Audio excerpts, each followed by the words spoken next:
The chamber is open, and the air is thick with whispers.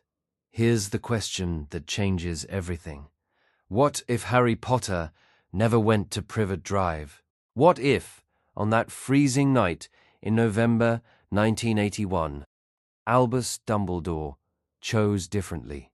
Not a suburban doorstep, not a letter and a blanket and a hope that a child could survive being unwanted. What if he placed 15-month-old Harry with a wizarding family who would actually take him in with open arms? Not because it would be easy, because it wouldn't. The Weasleys weren't rich, they weren't powerful, they didn't have polished connections or quiet manners and private wards that hummed like bank vaults. They had a crooked, expanding house held together by love, stubbornness, and the kind of practical magic you learn when you have to make something work. They already had 6 boys. 6 loud, hungry, reckless boys with red hair and quick hands and a habit of turning any room into chaos within minutes. Taking Harry would stretch every seam of their lives. Food, space, sleep, safety, reputation.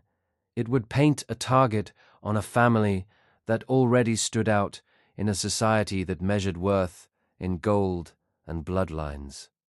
And still they would do it, because that was the Weasley way, not noble in the tidy, glamorous sense people like to print in newspapers, noble in the exhausting, everyday sense, the kind that meant feeding another mouth even when the pantry looked thin, the kind that meant choosing love when fear had every reason to shout louder.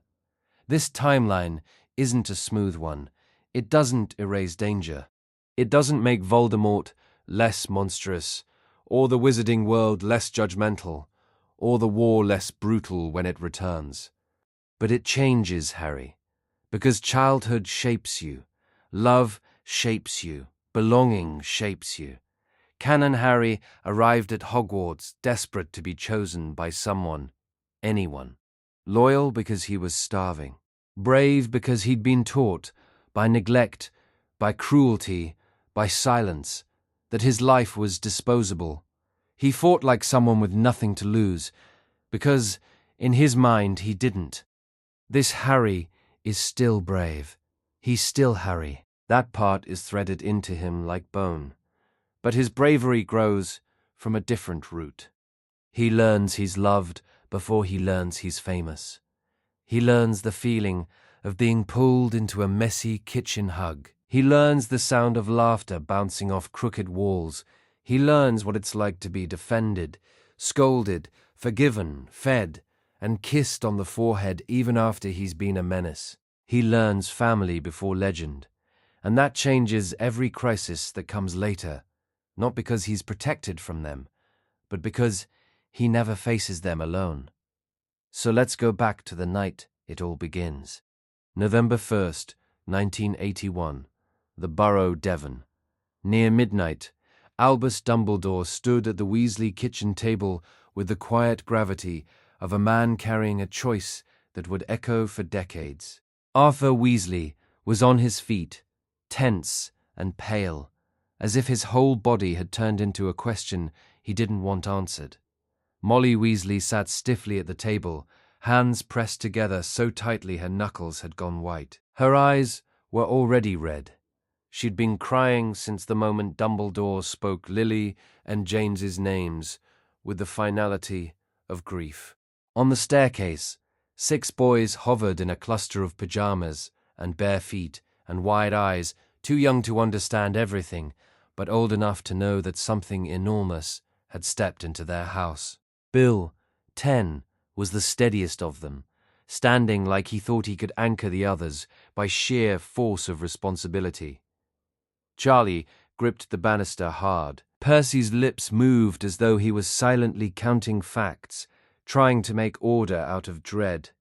The twins, 5 and identical, were unusually still, watching with the sharp, curious intensity they usually saved for trouble.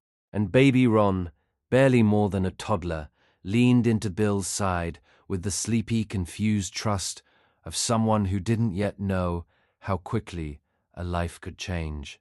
In Dumbledore's arms was a small bundle of blankets, a child sleeping in uneven breaths, a child with hair that refused to lie flat, a child with a fresh, angry red lightning scar across his forehead, like a brand pressed into skin by fate. "I know what I'm asking," Dumbledore said quietly, and for once his voice held no performance at all, no twinkle, no gentle humor, only a tired sincerity. "I know what it would cost you." Molly pushed back her chair so fast it scraped the floor. "Let me see him." Dumbledore didn't hesitate. He stepped forward and carefully placed the baby into her arms. Harry stirred immediately, as if his body recognized change even in sleep. A soft sound left him, half protest, half fear. "Oh, love," Molly whispered, like the words were instinct and prayer at once. "You're so little." 15 months, Dumbledore confirmed. Arthur swallowed hard. "And there's no one else?" "There are names on paper," Dumbledore said. "But paper doesn't raise a child." He didn't say Sirius Black's name at first. He didn't say Azkaban. He didn't say the shape of betrayal as the Ministry had declared it. But Arthur was not a stupid man, and Molly had lived through a war. They heard the gaps and understood them. "James and Lily named Sirius Black Guardian in their will," Dumbledore continued, voice careful in the way people are careful around sharp objects. "But Black has been arrested, accused of their murder and of killing Peter Pettigrew." Molly's grip tightened around Harry. "Accused," she repeated, like the word itself tasted bitter. "The Longbottoms?" Arthur asked, though something in his face suggested he already knew the answer. Dumbledore paused. Just a breath. Then, "Frank and Alice are not able to take him." Arthur's shoulders slumped, the way they do when a person hears something they didn't want confirmed. Molly's eyes flashed. "Not able," she echoed, voice suddenly edged, meaning they were tortured. Dumbledore didn't deny it. His silence was an agreement heavy enough to fill the room. A thin, furious sound left Molly half sob, half anger. She looked down at the baby in her arms as though she could shield him from every terrible thing the world had already done. Arthur took a slow breath. His aunt, Lily's sister, Petunia Dursley, Dumbledore said, and this time there was a faint hardness behind the name. "She lives with her husband, Vernon. They have a son.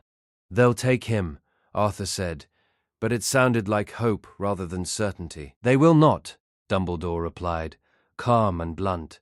"I observed them for a full day." Vernon Dursley spoke about freaks and abnormality in front of Harry.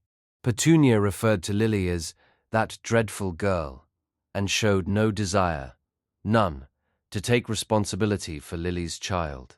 Molly's face went still in the way it did right before her temper rose.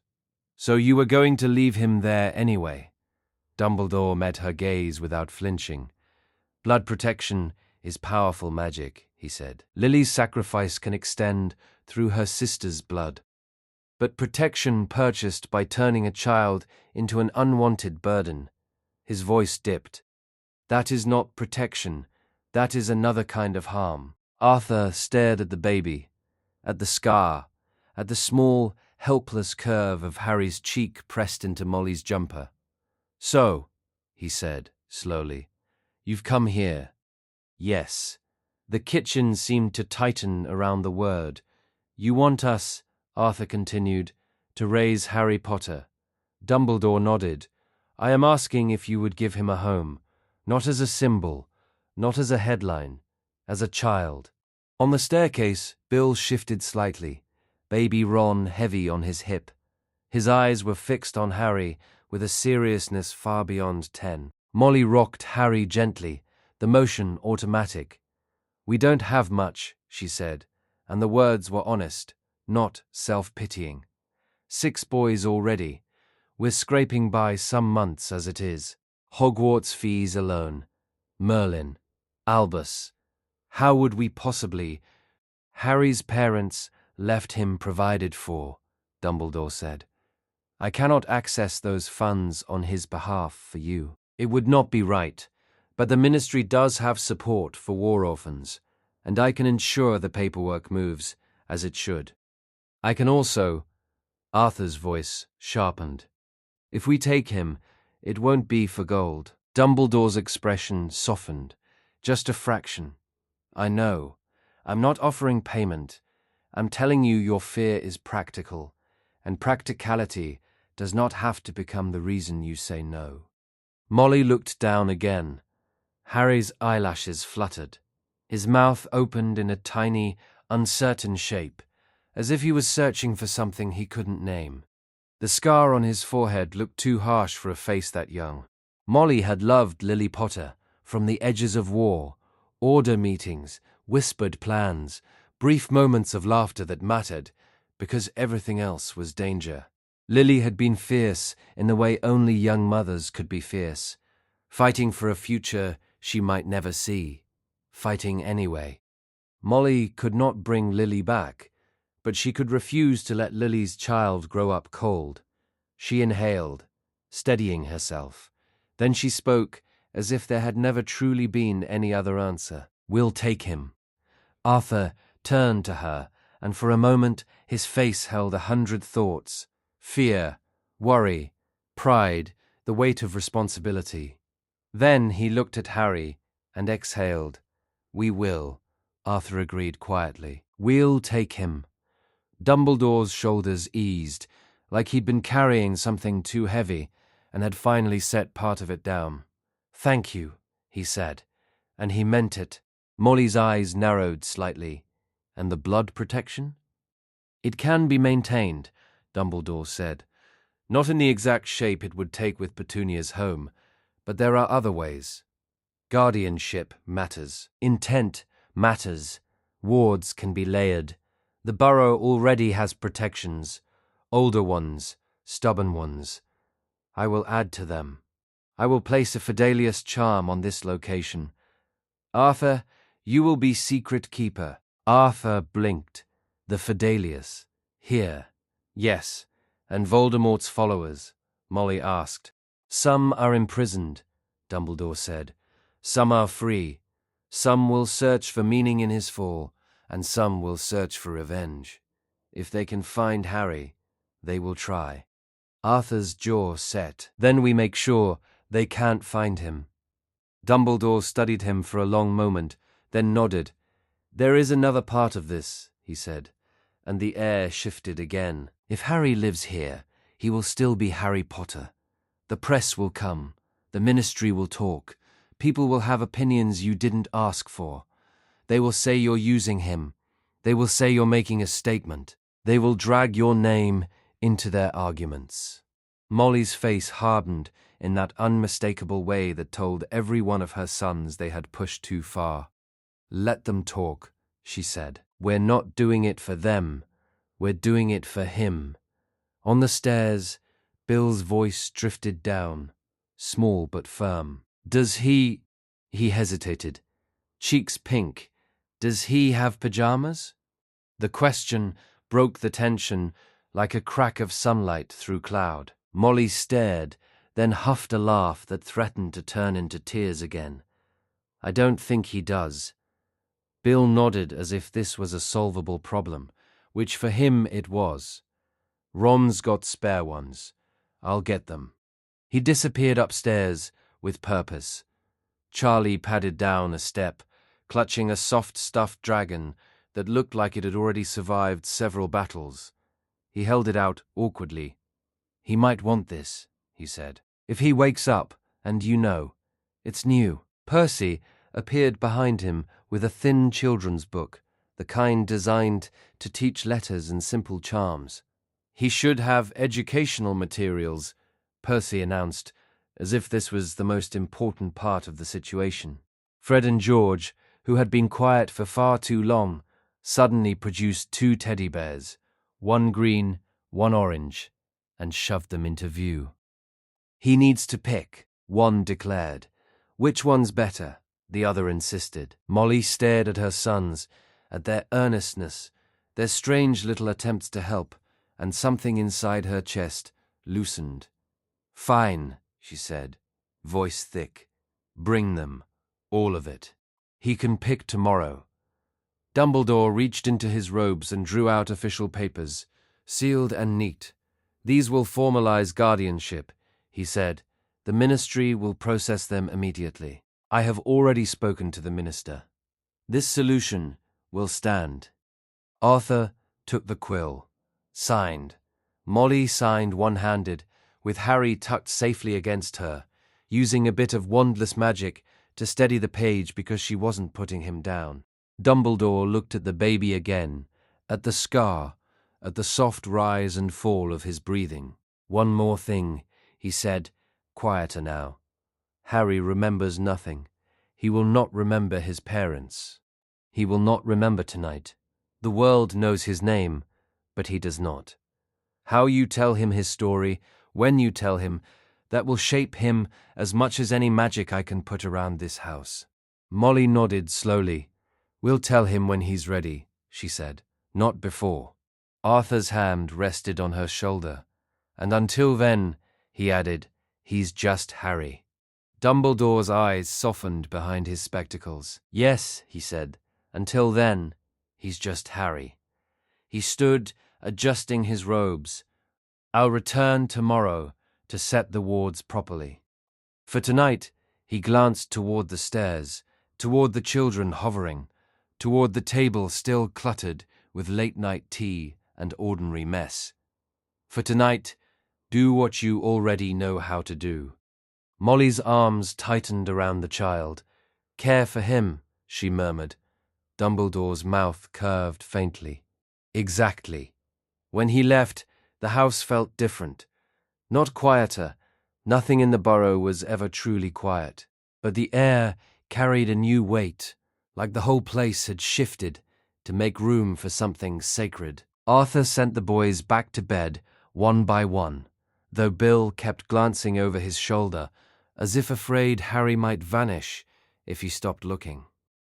Molly stayed in the kitchen, rocking Harry gently. Arthur returned after a few minutes and stood behind her chair, hand resting on her shoulder. "You sure?" he asked softly. Molly didn't look up. "Completely."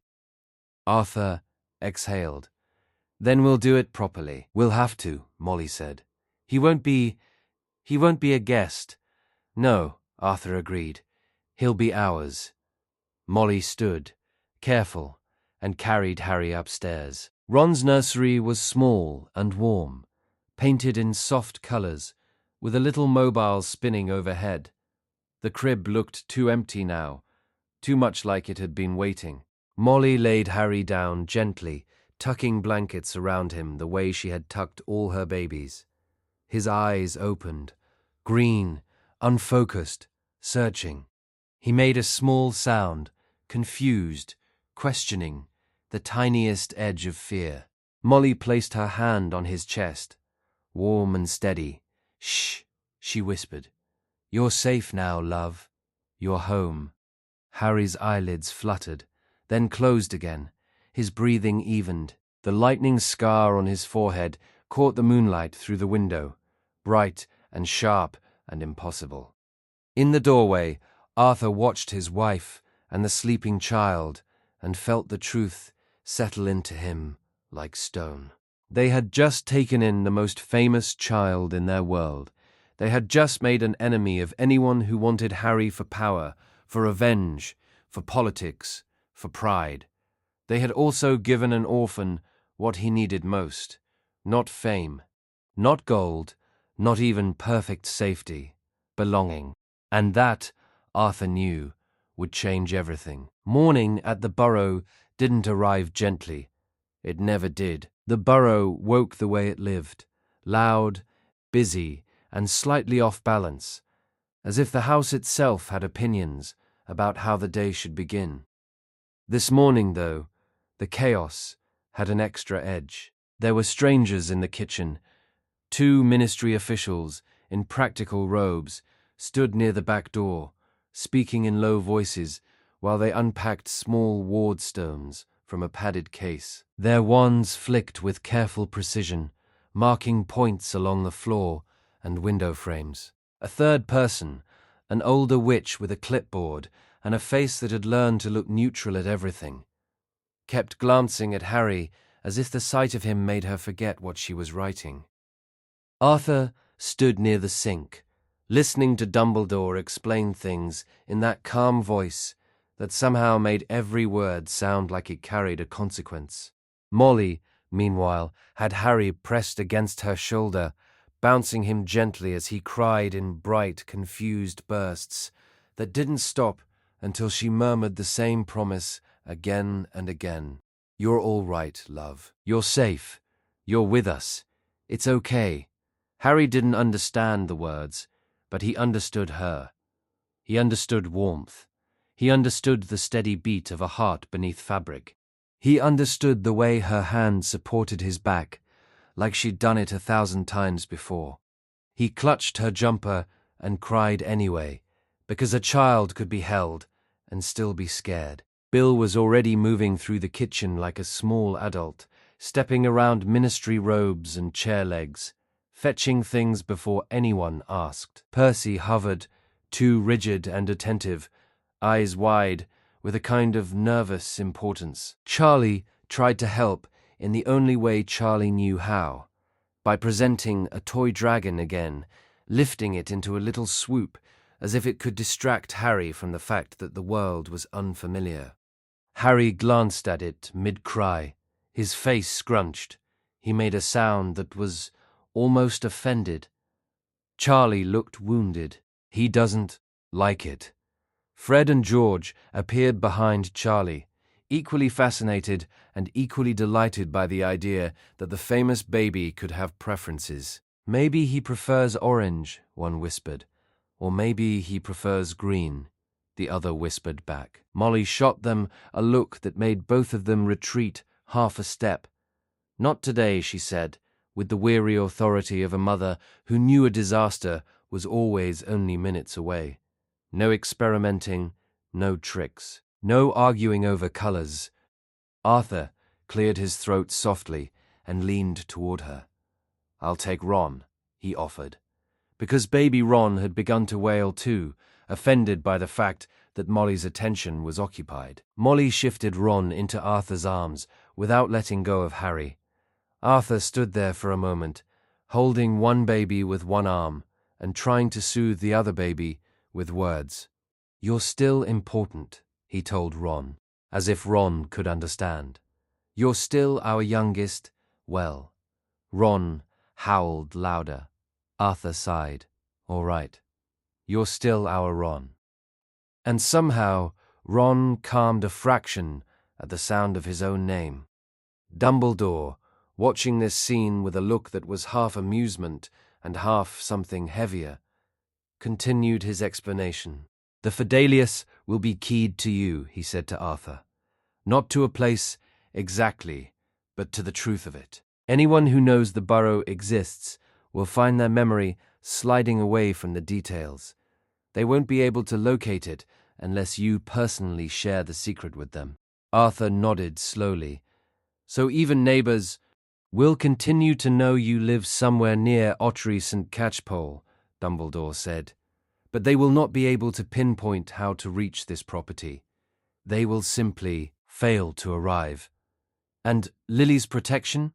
Molly asked, still bouncing Harry. "It will anchor through guardianship and through belonging," Dumbledore replied. "As long as Harry considers this his home, the magic of sacrifice will continue to wrap itself around him here. It will not be identical to what Petunia's blood might have offered, but combined with layered wards and your own existing protections." Arthur's mouth twisted. "Our existing protections are mostly Molly's temper." Molly didn't deny it. "My temper and Arthur's stubbornness," she corrected. Dumbledore's eyes warmed briefly. Both are very effective forms of magic, in their own way. One of the ministry officials cleared his throat. The location will be flagged as restricted under ministry records, he said. No apparition within a certain radius. Port keys monitored. Flu access limited to trusted connections. And no one's taking my son anywhere, Molly cut in, voice sharp enough to slice parchment. Not without my say-so. The clipboard witch wrote something down quickly and did not argue. Harry's crying eased to sniffles as Molly shifted him into a conjured high chair, temporary, made from kitchen wood and stubborn intention. He blinked at the room like it might explain itself to him if he stared hard enough. Molly immediately began preparing food, because that was her solution to almost everything. A bit of mashed banana, soft bread torn into tiny pieces, warm milk. Harry stared at it like it was a test. Then he grabbed a piece of banana with all the fierce concentration of a child deciding whether the world was trustworthy. He squashed it. He examined his hand. He squashed it again. Bill leaned in, fascinated. He's decisive. Babies are, Molly said, and her voice softened. They don't pretend. If they like something, you know. If they don't, you know. If they're scared, you know. She watched Harry's little fingers, watched his brow furrow, watched him finally shove a bit of banana into his mouth. His eyes widened. He chewed slowly. Then he made a pleased sound that was almost a hum. Molly's shoulders dropped a fraction. "There," she whispered. "That's better." An owl tapped at the window. Arthur opened it and took the newspaper that dropped into his hands like a weight. The Daily Prophet. He didn't want to read it. Not really, but he did anyway. Because Arthur Weasley was the sort of man who believed you faced problems head-on, even when they were unpleasant. He unfolded it. His face went tight. Molly saw the headline from across the room. Boy who lived placed with Weasley family. Molly's jaw clenched. Already. Arthur scanned quickly. The words blurred. He didn't need to read every sentence to understand what was happening. In a surprising move, Arthur read aloud, voice strained, Albus Dumbledore has placed Harry Potter, orphan survivor of you-know-who's attack, in the care of Arthur and Molly Weasley and their 6 sons. 6, Molly said, furious, like he's a parcel you add to the pile. Arthur kept going, because the pain of it was in the details. The Weasley family, known for modest means, and their controversial... Arthur stopped, eyes narrowing. Blood traitor reputation. Molly's voice turned icy.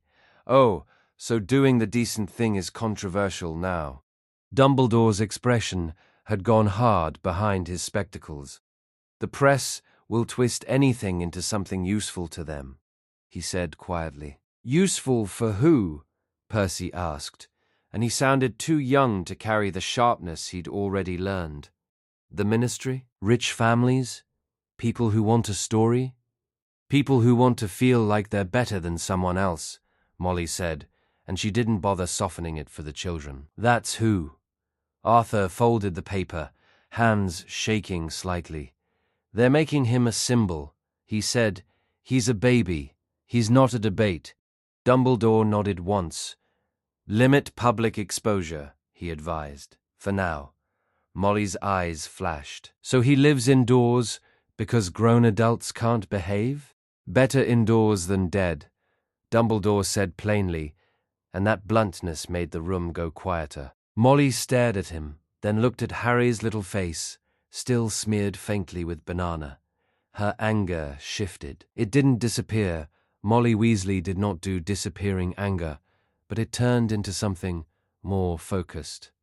Fine, she said. We'll be careful. But he won't be caged. Not by fear. Not by headlines. Arthur's hand found her shoulder. We'll do it sensibly, he murmured. We'll keep him safe. Fred and George, who had been eerily quiet, whispered to each other. If anyone tries to hurt him, we'll... Molly snapped her head around. "You will do nothing." They shut their mouths immediately, but their eyes stayed bright and determined. It was the first sign of something that would define this timeline. The fact that Harry was not an isolated child protected by one adult's secret plan. He was folded into a pack. A family, a group of boys who would grow up with him and treat him as theirs. That kind of loyalty could be dangerous. It could also be the reason he survived. After the ministry officials left, and Dumbledore finished the last of the ward work, he lingered at the door. He looked at Molly, holding Harry, at Arthur with Ron on his hip, at the children peering around corners. "You've done a brave thing," Dumbledore said. Molly snorted. "We've done a normal thing. The world's just gotten used to people being cruel." Dumbledore's gaze softened. "Perhaps," he said, "but even normal kindness can change the shape of the life." He left.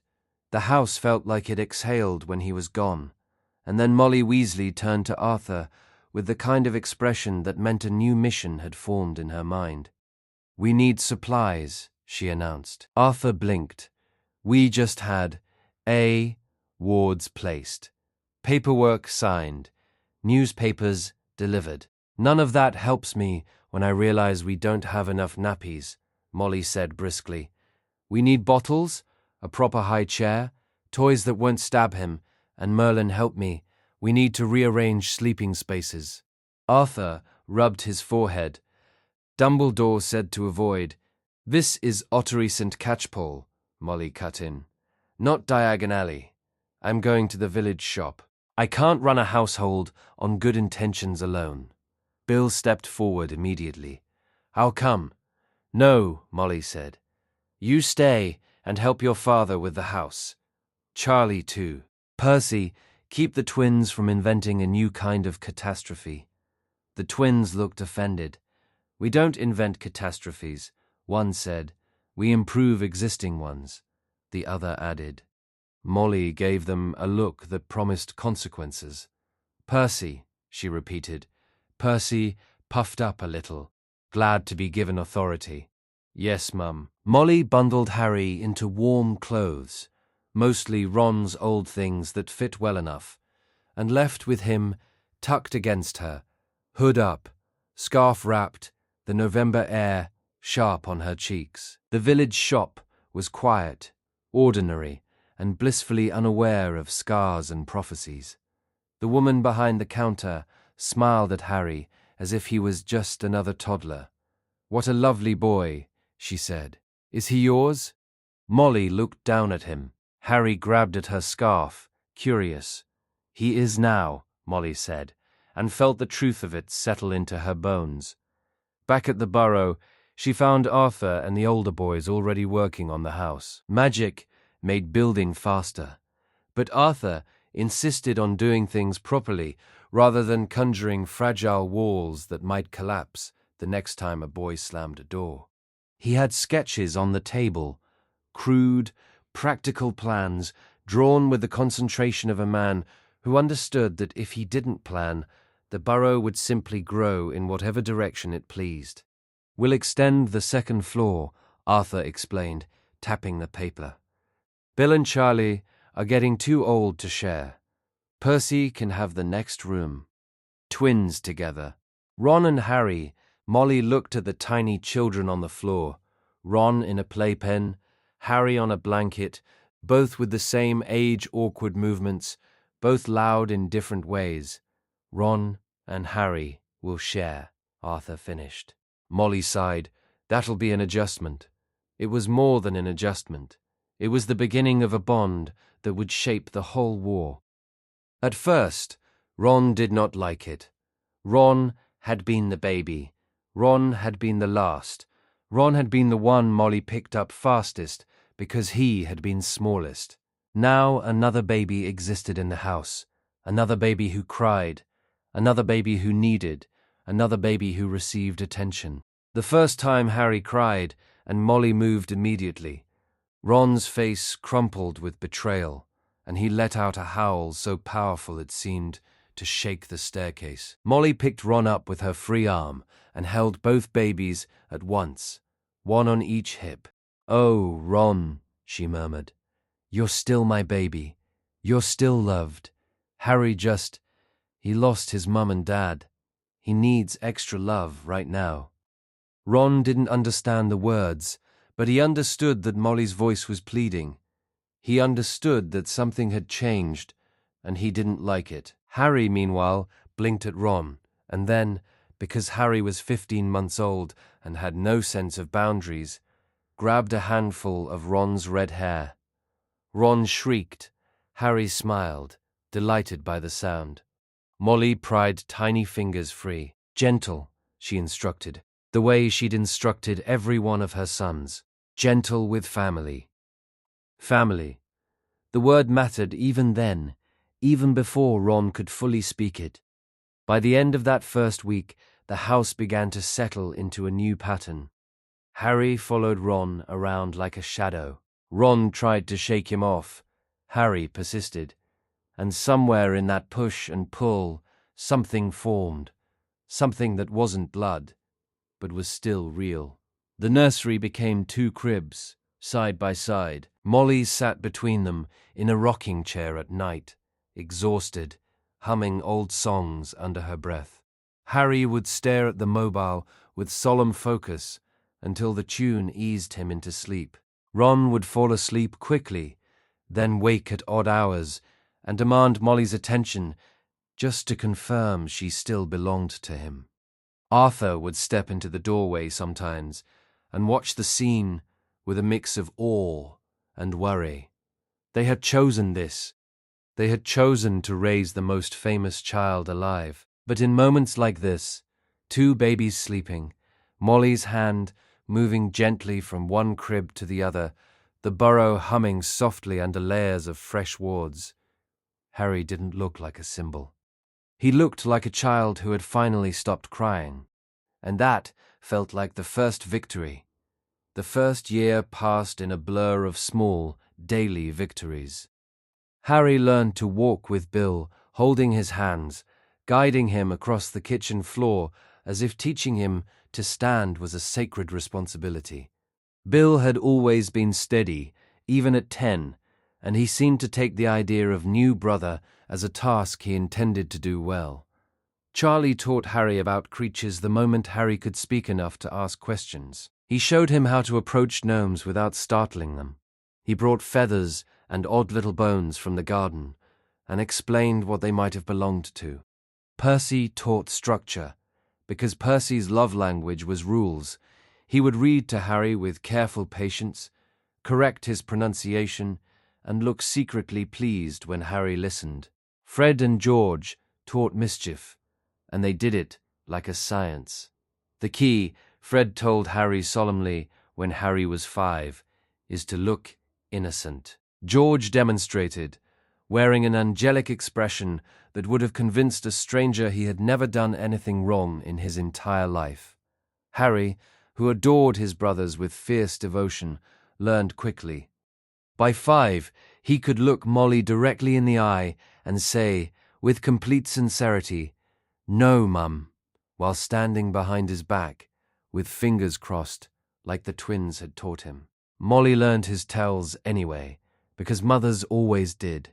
When Harry was 6, a child at the village park, older, smug, repeating words he didn't fully understand, called him a charity case.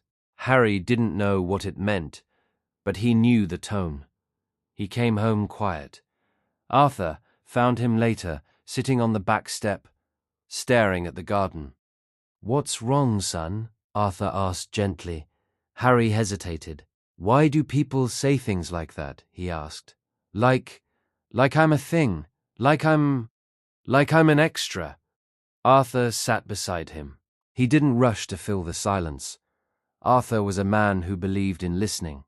Finally, he said, "Some people think kindness makes them look small, so they insult it. They call it weakness. They call it charity. But what we did, what your mum and I did, that wasn't pity." Harry looked at him, eyes too green, too serious.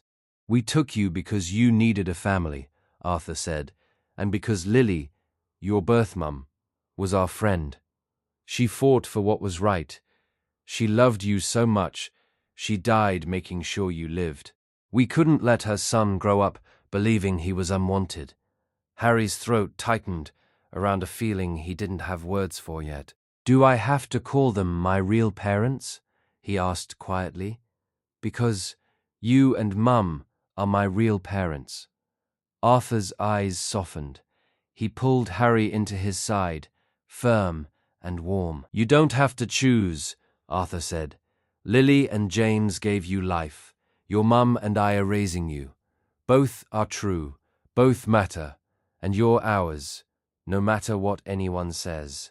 That was the sort of sentence that rooted itself into a child's bones, not as an argument, as a truth. Molly and Arthur told Harry the rest of the story gradually, in pieces shaped for his age. They didn't drop a tragedy onto him all at once and expect him to carry it. They didn't pretend nothing had happened. They simply let him grow into the knowledge instead of crushing him with it. At 5, Harry learned his birth parents had died, protecting him from a terrible wizard. At 6, he learned the scar on his forehead came from that night. At 7, before his first year at primary school, they sat him down properly, with Ron jammed against Molly's side, because Ron insisted on being included in anything that involved Harry. There's more, Molly said softly. Arthur took a breath. The wizard who killed your parents was named Voldemort, he said. He tried to kill you too. He failed. The war ended that night. People decided you were a symbol of hope. They call you the boy who lived. Harry stared at them, absorbing the words like stones being placed carefully in his hands. So people know me, he said slowly, in the magical world. Yes, Molly replied. And I'm famous. Yes, Arthur said, and his voice held regret, as if fame was a thing he wished he could lift off Harry's shoulders and throw into the sea. Harry's face tightened. I don't want that. Molly's hand cupped the back of his head. You don't have to want it, she said. You just have to live with it. And we'll help you. Ron piped up immediately, offended on Harry's behalf. And if anyone's mean, I'll hex them. You will not, Molly said automatically.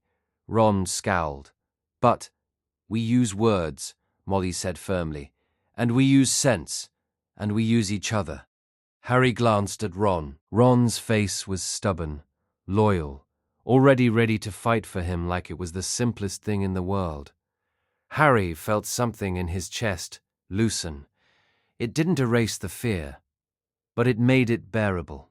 The years before Hogwarts came with their own problems, their own lessons. There was money, for one. Harry did not grow up in luxury. He grew up in hand-me-downs and patch jumpers, and meals stretched to feed one more hungry boy. He learned early that Molly's cooking was not infinite, that Arthur's paycheck didn't magically expand just because love did. He also learned, slowly, painfully, that he had a vault full of gold that he couldn't access, and that this fact sat in the middle of the family like a stone no one wanted to name out loud. It showed itself in small ways. In the way Molly hesitated over a list of school supplies. In the way Arthur counted coins twice. In the way Ron sometimes stared at other children's new things too long, as if resentment might be hiding behind his eyes, even when he didn't want it there. Harry tried to fix it once, when he was older. He asked Molly if he could buy Ron a new wand when they were preparing for Hogwarts, because Charlie's old wand didn't fit Ron properly, and Harry could see the frustration building in him, like smoke. Molly's answer was gentle, but unmovable. No, she said. Not because you don't love him, but because we won't take your inheritance. It's yours. Your parents left it for your future. And Ron needs to learn to live with what we can give him, not with what you can pay for. Harry hated that answer. Not because it wasn't logical, because it was unfair. And unfairness was a thing Harry had never learned to accept quietly. But that was later. For now, the Burrow was home. The only home Harry truly remembered. And when Hogwarts finally approached, when letters arrived, and lists of supplies, and the world began to reach for Harry again, Harry didn't fear leaving because he thought he had nowhere to return to. He feared leaving because he finally had something worth losing. That summer, before Hogwarts, the house was full again. Bill came home, taller and more confident, Hogwarts already shaping him. Charlie came too, laughing and loud, smelling faintly of outdoors and adventure. Percy brought his new school pride-like armor, already talking about standards and achievement, as if he was practicing for a future career in being unbearable. Fred and George turned every day into a performance. And Ron and Harry, still close, still tangled together in the way only boys raised like brothers could be, counted down the days until they would board the train. They told themselves it would be simple. They told themselves they'd be together. They told themselves houses couldn't separate them. They told themselves 1,000 hopeful things, the way children did when they wanted something badly enough to believe it.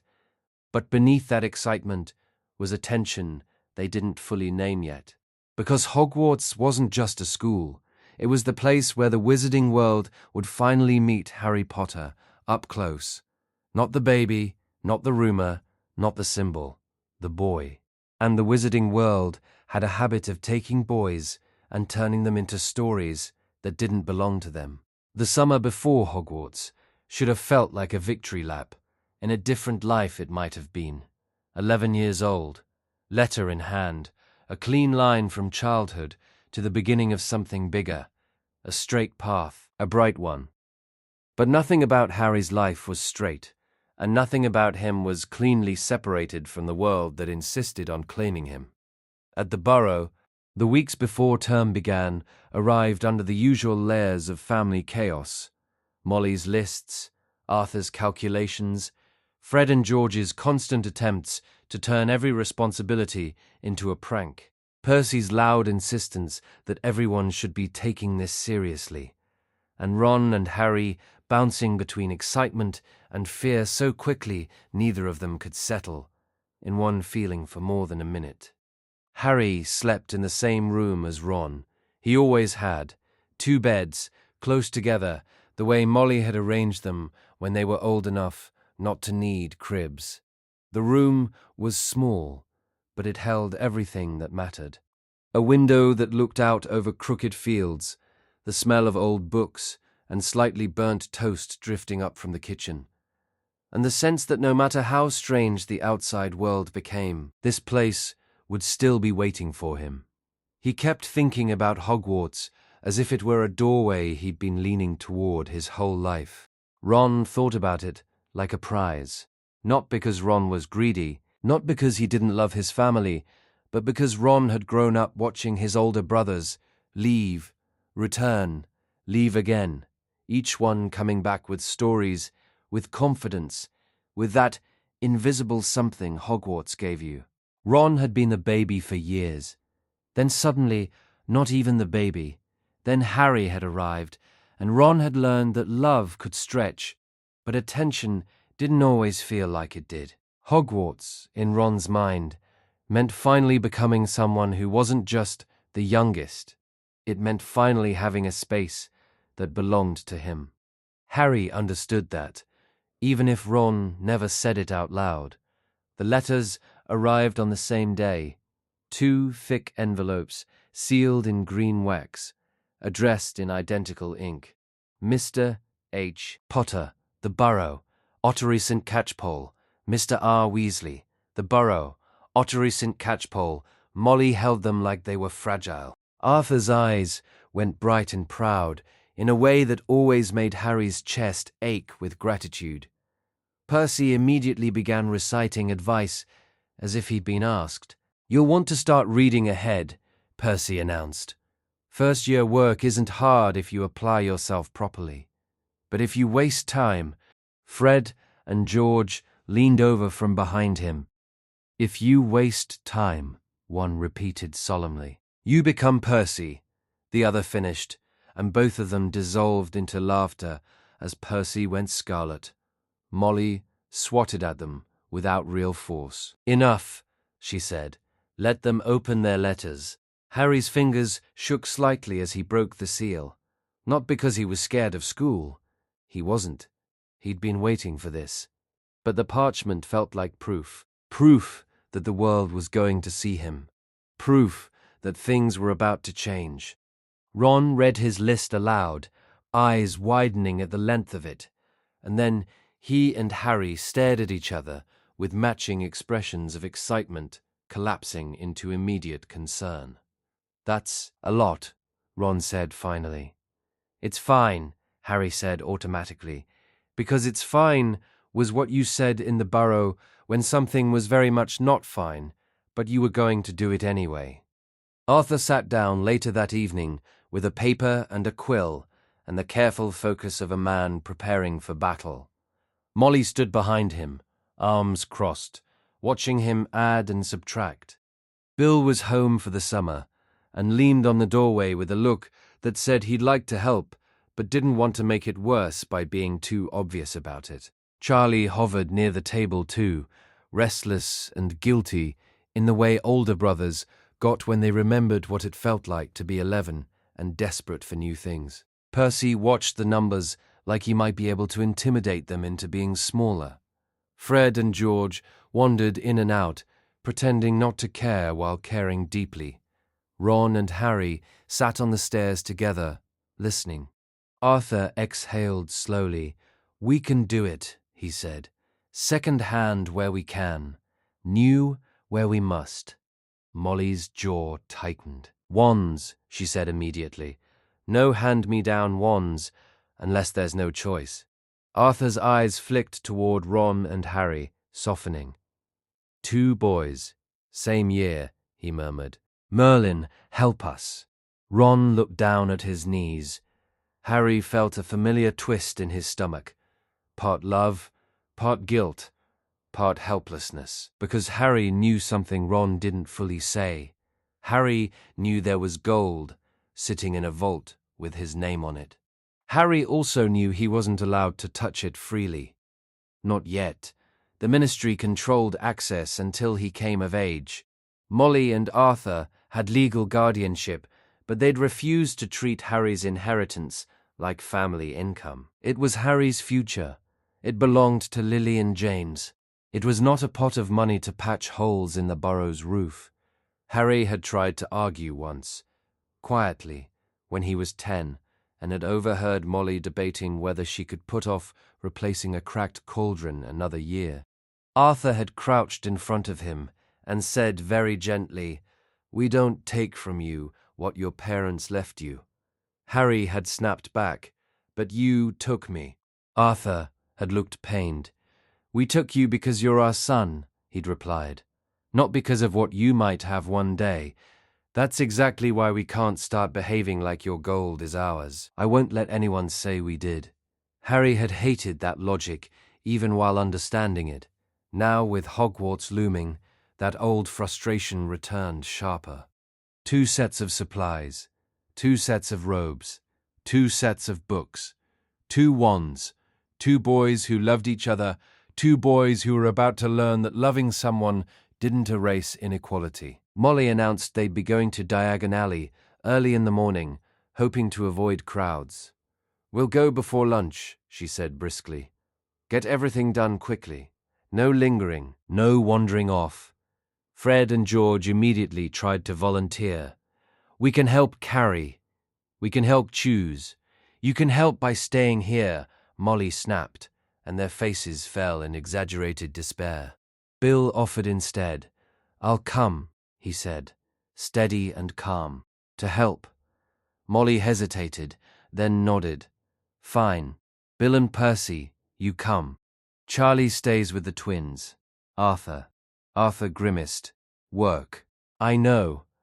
Arthur kissed her cheek, and then kissed the tops of Ron and Harry's heads in quick succession. "Be good," he told them. Then, quieter to Harry alone. "And remember, whatever happens out there, you come back here." Harry nodded, throat tight. "I know," he whispered. Diagon Alley smelled like the wizarding world. That was the only way Harry could think to describe it. Even after growing up with magic, even after years of watching older brothers come home with sweets and parchment and stories, Diagon Alley still felt like stepping into the center of something that never stopped moving. Shops leaned close together like they were gossiping. Signs swung overhead. Owls hooted in cages outside the magical menagerie. Robes swished past. Laughter burst and vanished. There was an energy to it that made Ron look like he might explode from excitement. Harry wanted to feel only that excitement. He tried. But the moment they stepped through the leaky cauldron and into the alley, Harry felt eyes on him. At first, it was just a flicker. Someone pausing mid-step, someone's head turning, a whisper that didn't bother to hide itself. Then it became a wave.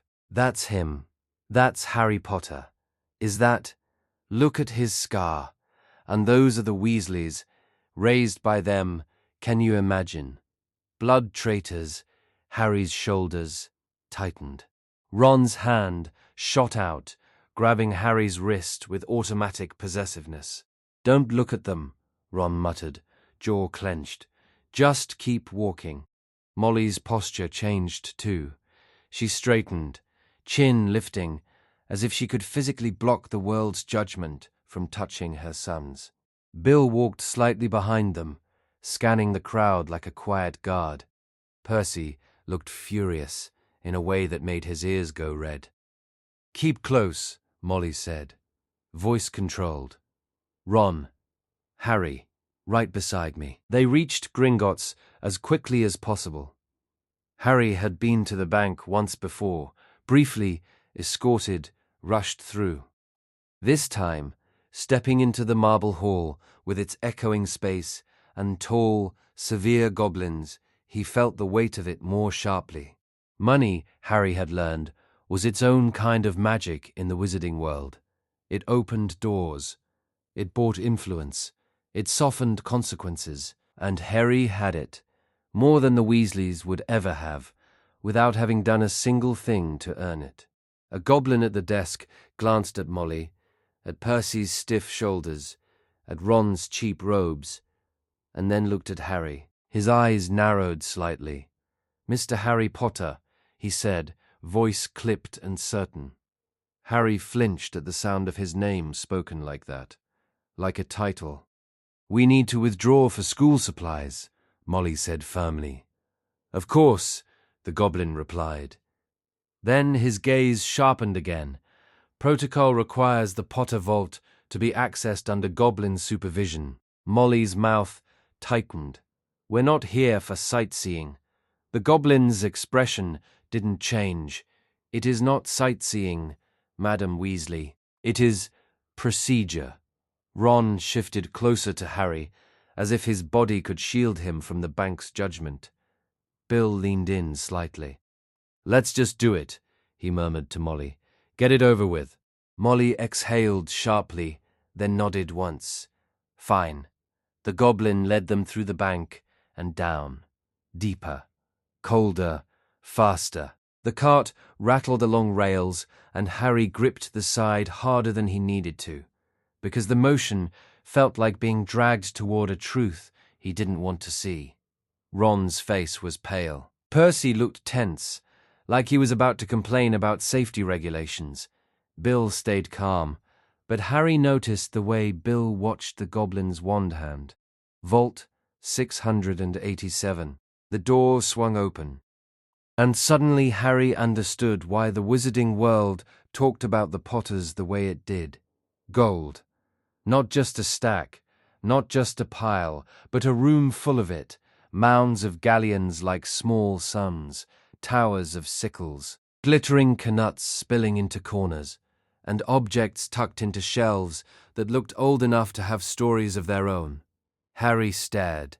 Ron stared harder. Percy's mouth dropped open. Bill's eyebrows rose. Then he looked away quickly, like staring too long felt rude. The goblin stepped aside. "Your inheritance, Mr. Potter," he said. "Left by your parents." Harry's stomach turned, because it wasn't just money. It was proof of absence.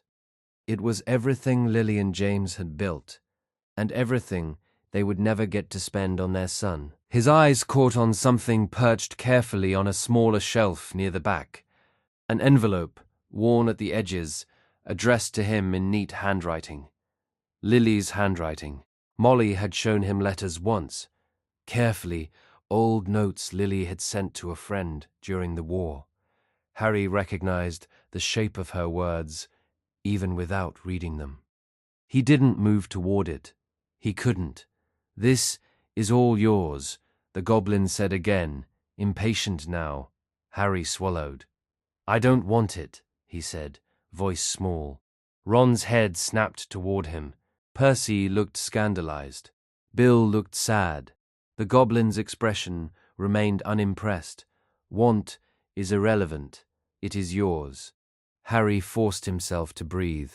"My parents died," he said, and the words felt rough in his mouth. "I got this because they died." Ron's face flushed red, like anger and shame had collided. Bill's eyes softened. Molly stepped forward then, not touching the gold, but touching Harry, her hand firm on his shoulder. "You don't have to like it," she said quietly.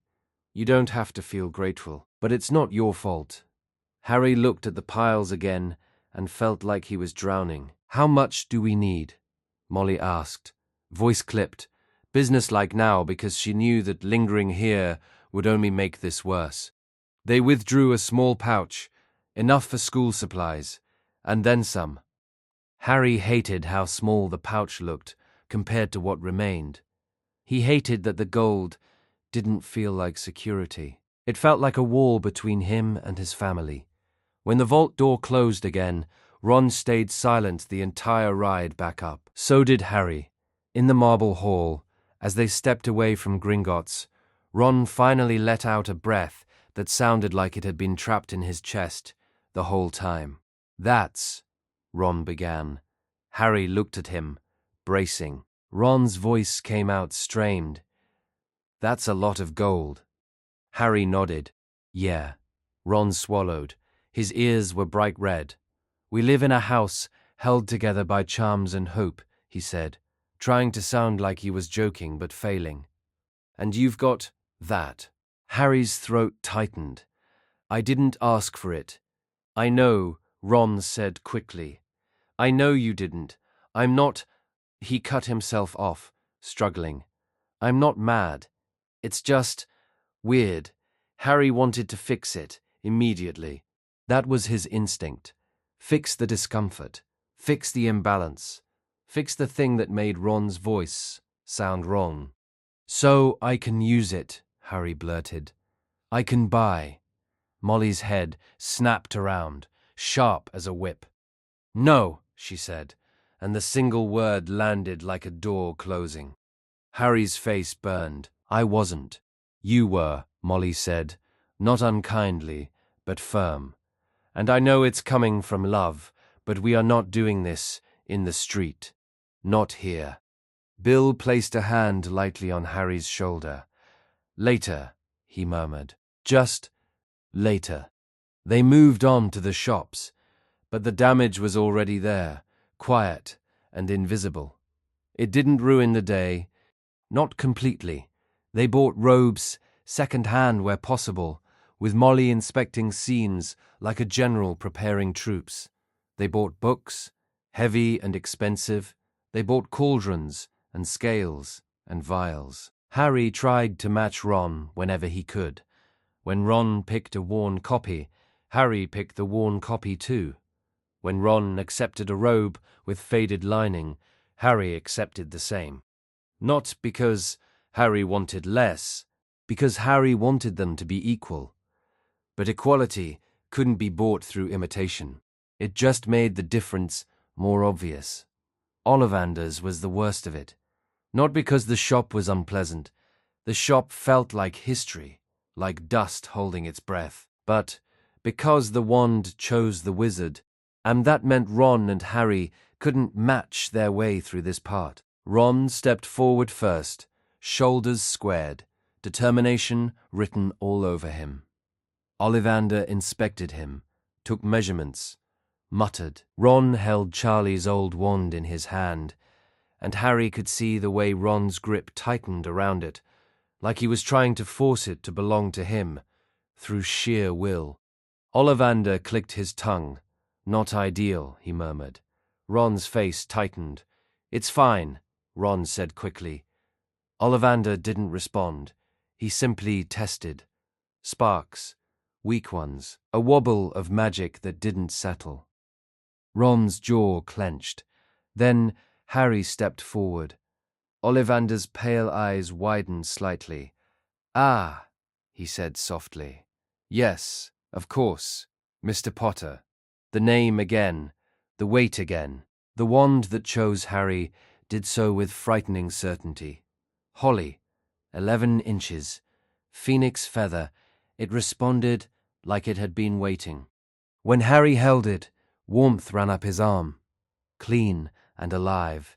The air seemed to sharpen around him, as if magic itself had turned its head to look. Ollivander's voice dropped.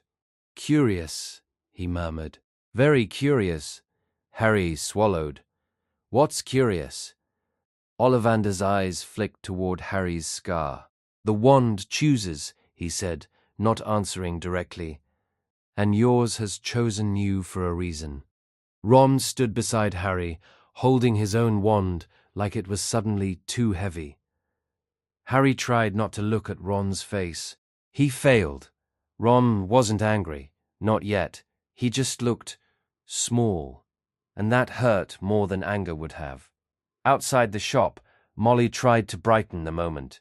"Right," she said briskly. "Ice cream, then home." Ron muttered, "Sure." Harry stared at his wand, then at Ron's, and felt something twist inside him. He couldn't stop seeing the pattern. Harry's wand fit perfectly.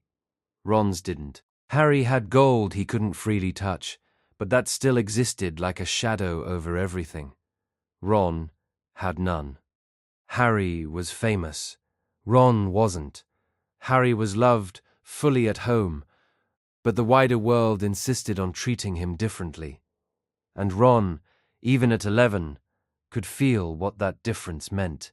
Back at the Burrow that night, Harry waited until Ron fell asleep and then slipped downstairs. Molly was in the kitchen, scrubbing a pot that didn't need scrubbing. Her eyes looked tired.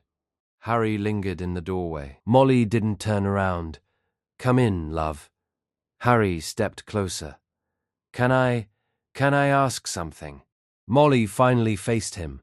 "Yes." Harry's voice came out small. "Can I buy Ron a new wand?" Molly's expression softened and tightened at the same time, like she was proud and hurt all at once. "Oh, Harry, it's not fair," Harry rushed. "It's not fair that mine fits and his doesn't. It's not fair I have gold and—" "But we don't fix everything by spending your inheritance." "But why not?" Harry demanded, frustration cracking through. "You said family shares. You said family takes care of each other." "We do," Molly said. "We share what we have. We take care of each other, with what belongs to all of us. But that gold—" She shook her head. "That gold is a ghost. Harry, it's Lily and James's life, turned into coins. It's meant for your future, your education, your home, your children. One day, if we start leaning on it now, people will say, we took you for it. They will say, we used you, and worse." Harry whispered. Molly's eyes were fierce. "Worse is you growing up thinking your worth in this family is what you can pay for. You are not our son because you're Harry Potter. You are not our son because of that vault. You are our son because we love you. Ron needs to know that too. Ron needs to know he isn't owed your money to be your brother. and you need to know you aren't required to buy your place here." Harry's eyes burned. "It builds resentment," he muttered, thinking of Ron's face in Ollivander's. Molly didn't deny it. "It might," she said. "And if it does, we'll deal with it the way we deal with everything else, together, with honesty, with time. But not by turning you into the solution to a problem you didn't create." Harry wanted to argue more. He wanted to force the world into being balanced. But he didn't, because Molly's voice wasn't cruel. It was protective. Protective of Ron, yes, but also protective of Harry. He nodded stiffly. Molly pulled him into a hug before he could pull away. "You're a good boy," she whispered, "and you're going to be a good man, but you don't have to carry this alone." Harry's throat tightened. "I don't want Ron to hate me." Molly's arms tightened. "He won't," she said, and then, honest as always, "He might be angry sometimes. He might be jealous sometimes, but he loves you. That's real, and we'll remind him of it when he forgets." Harry nodded into her shoulder, breathing in the scent of home, soap, flour, warm air. Upstairs, Ron slept, unaware of the conversation, unaware of the quiet war building inside him between love and insecurity. 3 days later, the first real fight happened anyway. It started with magic practice, because of course it did. Ron stood in the garden with Charlie's wand, face screwed up in concentration. "Wingardium Leviosa," he said through clenched teeth. Nothing. He tried again. Nothing. Harry stood beside him, holly wand light in his hand. When he said the words, the stone lifted smoothly, spinning gently in the air, like it belonged there. Ron stared at it. Harry lowered it quickly. "Sorry, I wasn't—" "Everything's easy for you," Ron snapped, voice sharp with a pain he didn't know how to soften. "Perfect wand, perfect magic. Everyone's staring at you like you're something special." Harry's chest tightened.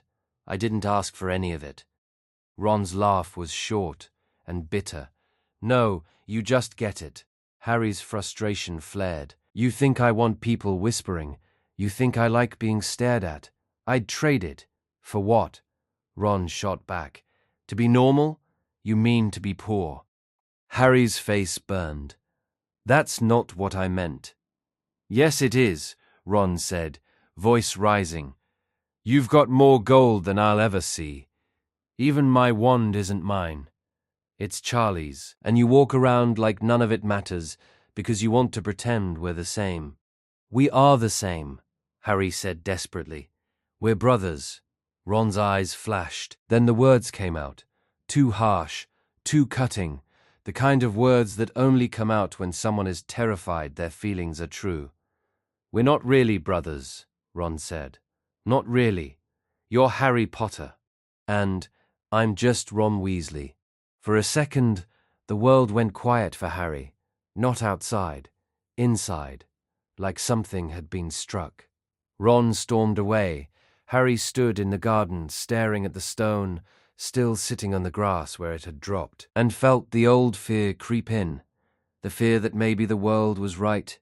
Maybe he didn't truly belong anywhere. Maybe love could stretch, but not forever. Molly found him later, still standing there like his feet had rooted into the earth. Ron had told her. Ron always told her after he said something cruel. That was one of Ron's quiet, stubborn virtues. He might lash out, but he didn't hide it. Molly stepped close until Harry looked up. "Harry James Potter," she said, voice low and fierce. "You look at me." Harry did. "You are my son," she said. "You hear me? Not my charity project, not my burden, my son." Harry's eyes stung. "He's right," he whispered. "I'm different. I'm rich. I'm famous. And Bill is brilliant," Molly cut in sharply. "And Charlie is brave. And Percy is stubborn. And Fred and George are trouble. And Ron is loyal enough to break his own heart, trying to keep everyone together. Every one of my sons is different. Differences don't cancel family." Harry's voice cracked. "Then why does it feel like they do?" Molly's expression softened just a fraction. "Because you're 11, she said. "And because love doesn't stop feelings from being complicated. Ron doesn't hate you. Ron is scared. Scared he'll never be enough next to you, and you're scared you'll be thrown out the moment you cause trouble. You both need time to grow out of those fears." Harry swallowed. "What if he never does?" Molly cupped his cheek, thumb wiping away a tear Harry didn't realize had fallen. "Then we keep loving him until he does," she said simply. "That's what parents do." 2 days later, Ron shuffled into their room and stood awkwardly at the foot of Harry's bed. Harry sat up, heart pounding. Ron's ears were red. I'm sorry," Ron muttered. "I didn't mean it. I did mean it, but I didn't mean." He groaned in frustration.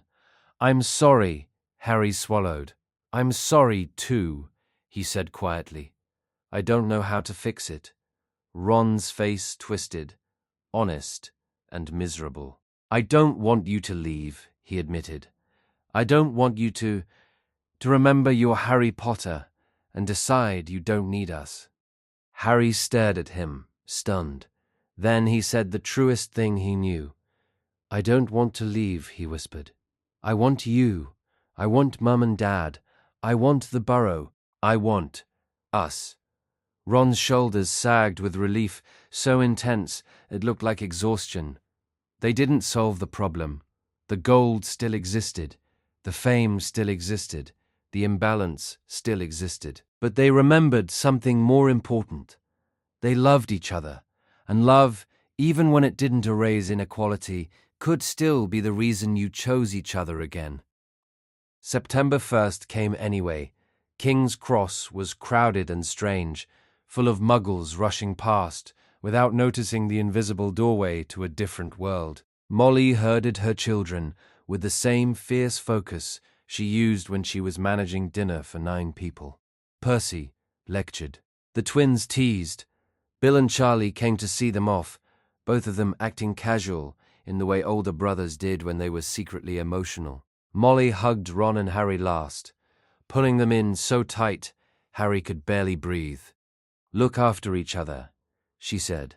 "Stick together, and remember, no matter what happens at Hogwarts, you come home to us." Ron nodded fiercely. "We will." Harry nodded too, throat too tight to speak. They ran through the barrier together, side by side, trunks rattling, hearts pounding.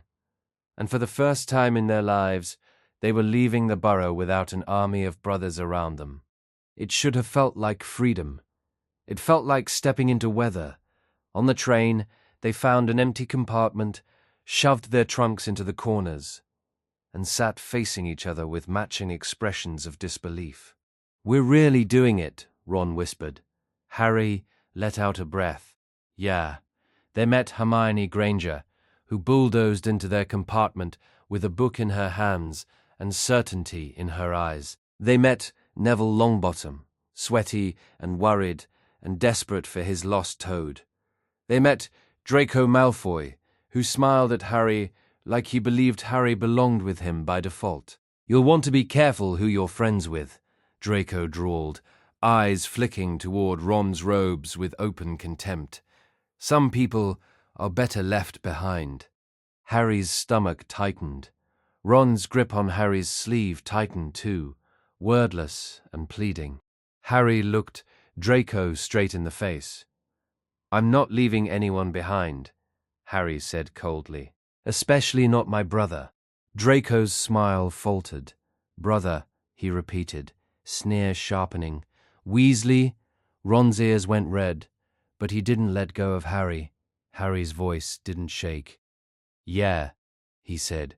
"Weasley." Draco's eyes flashed with anger. "You'll regret that." "Maybe," Harry said.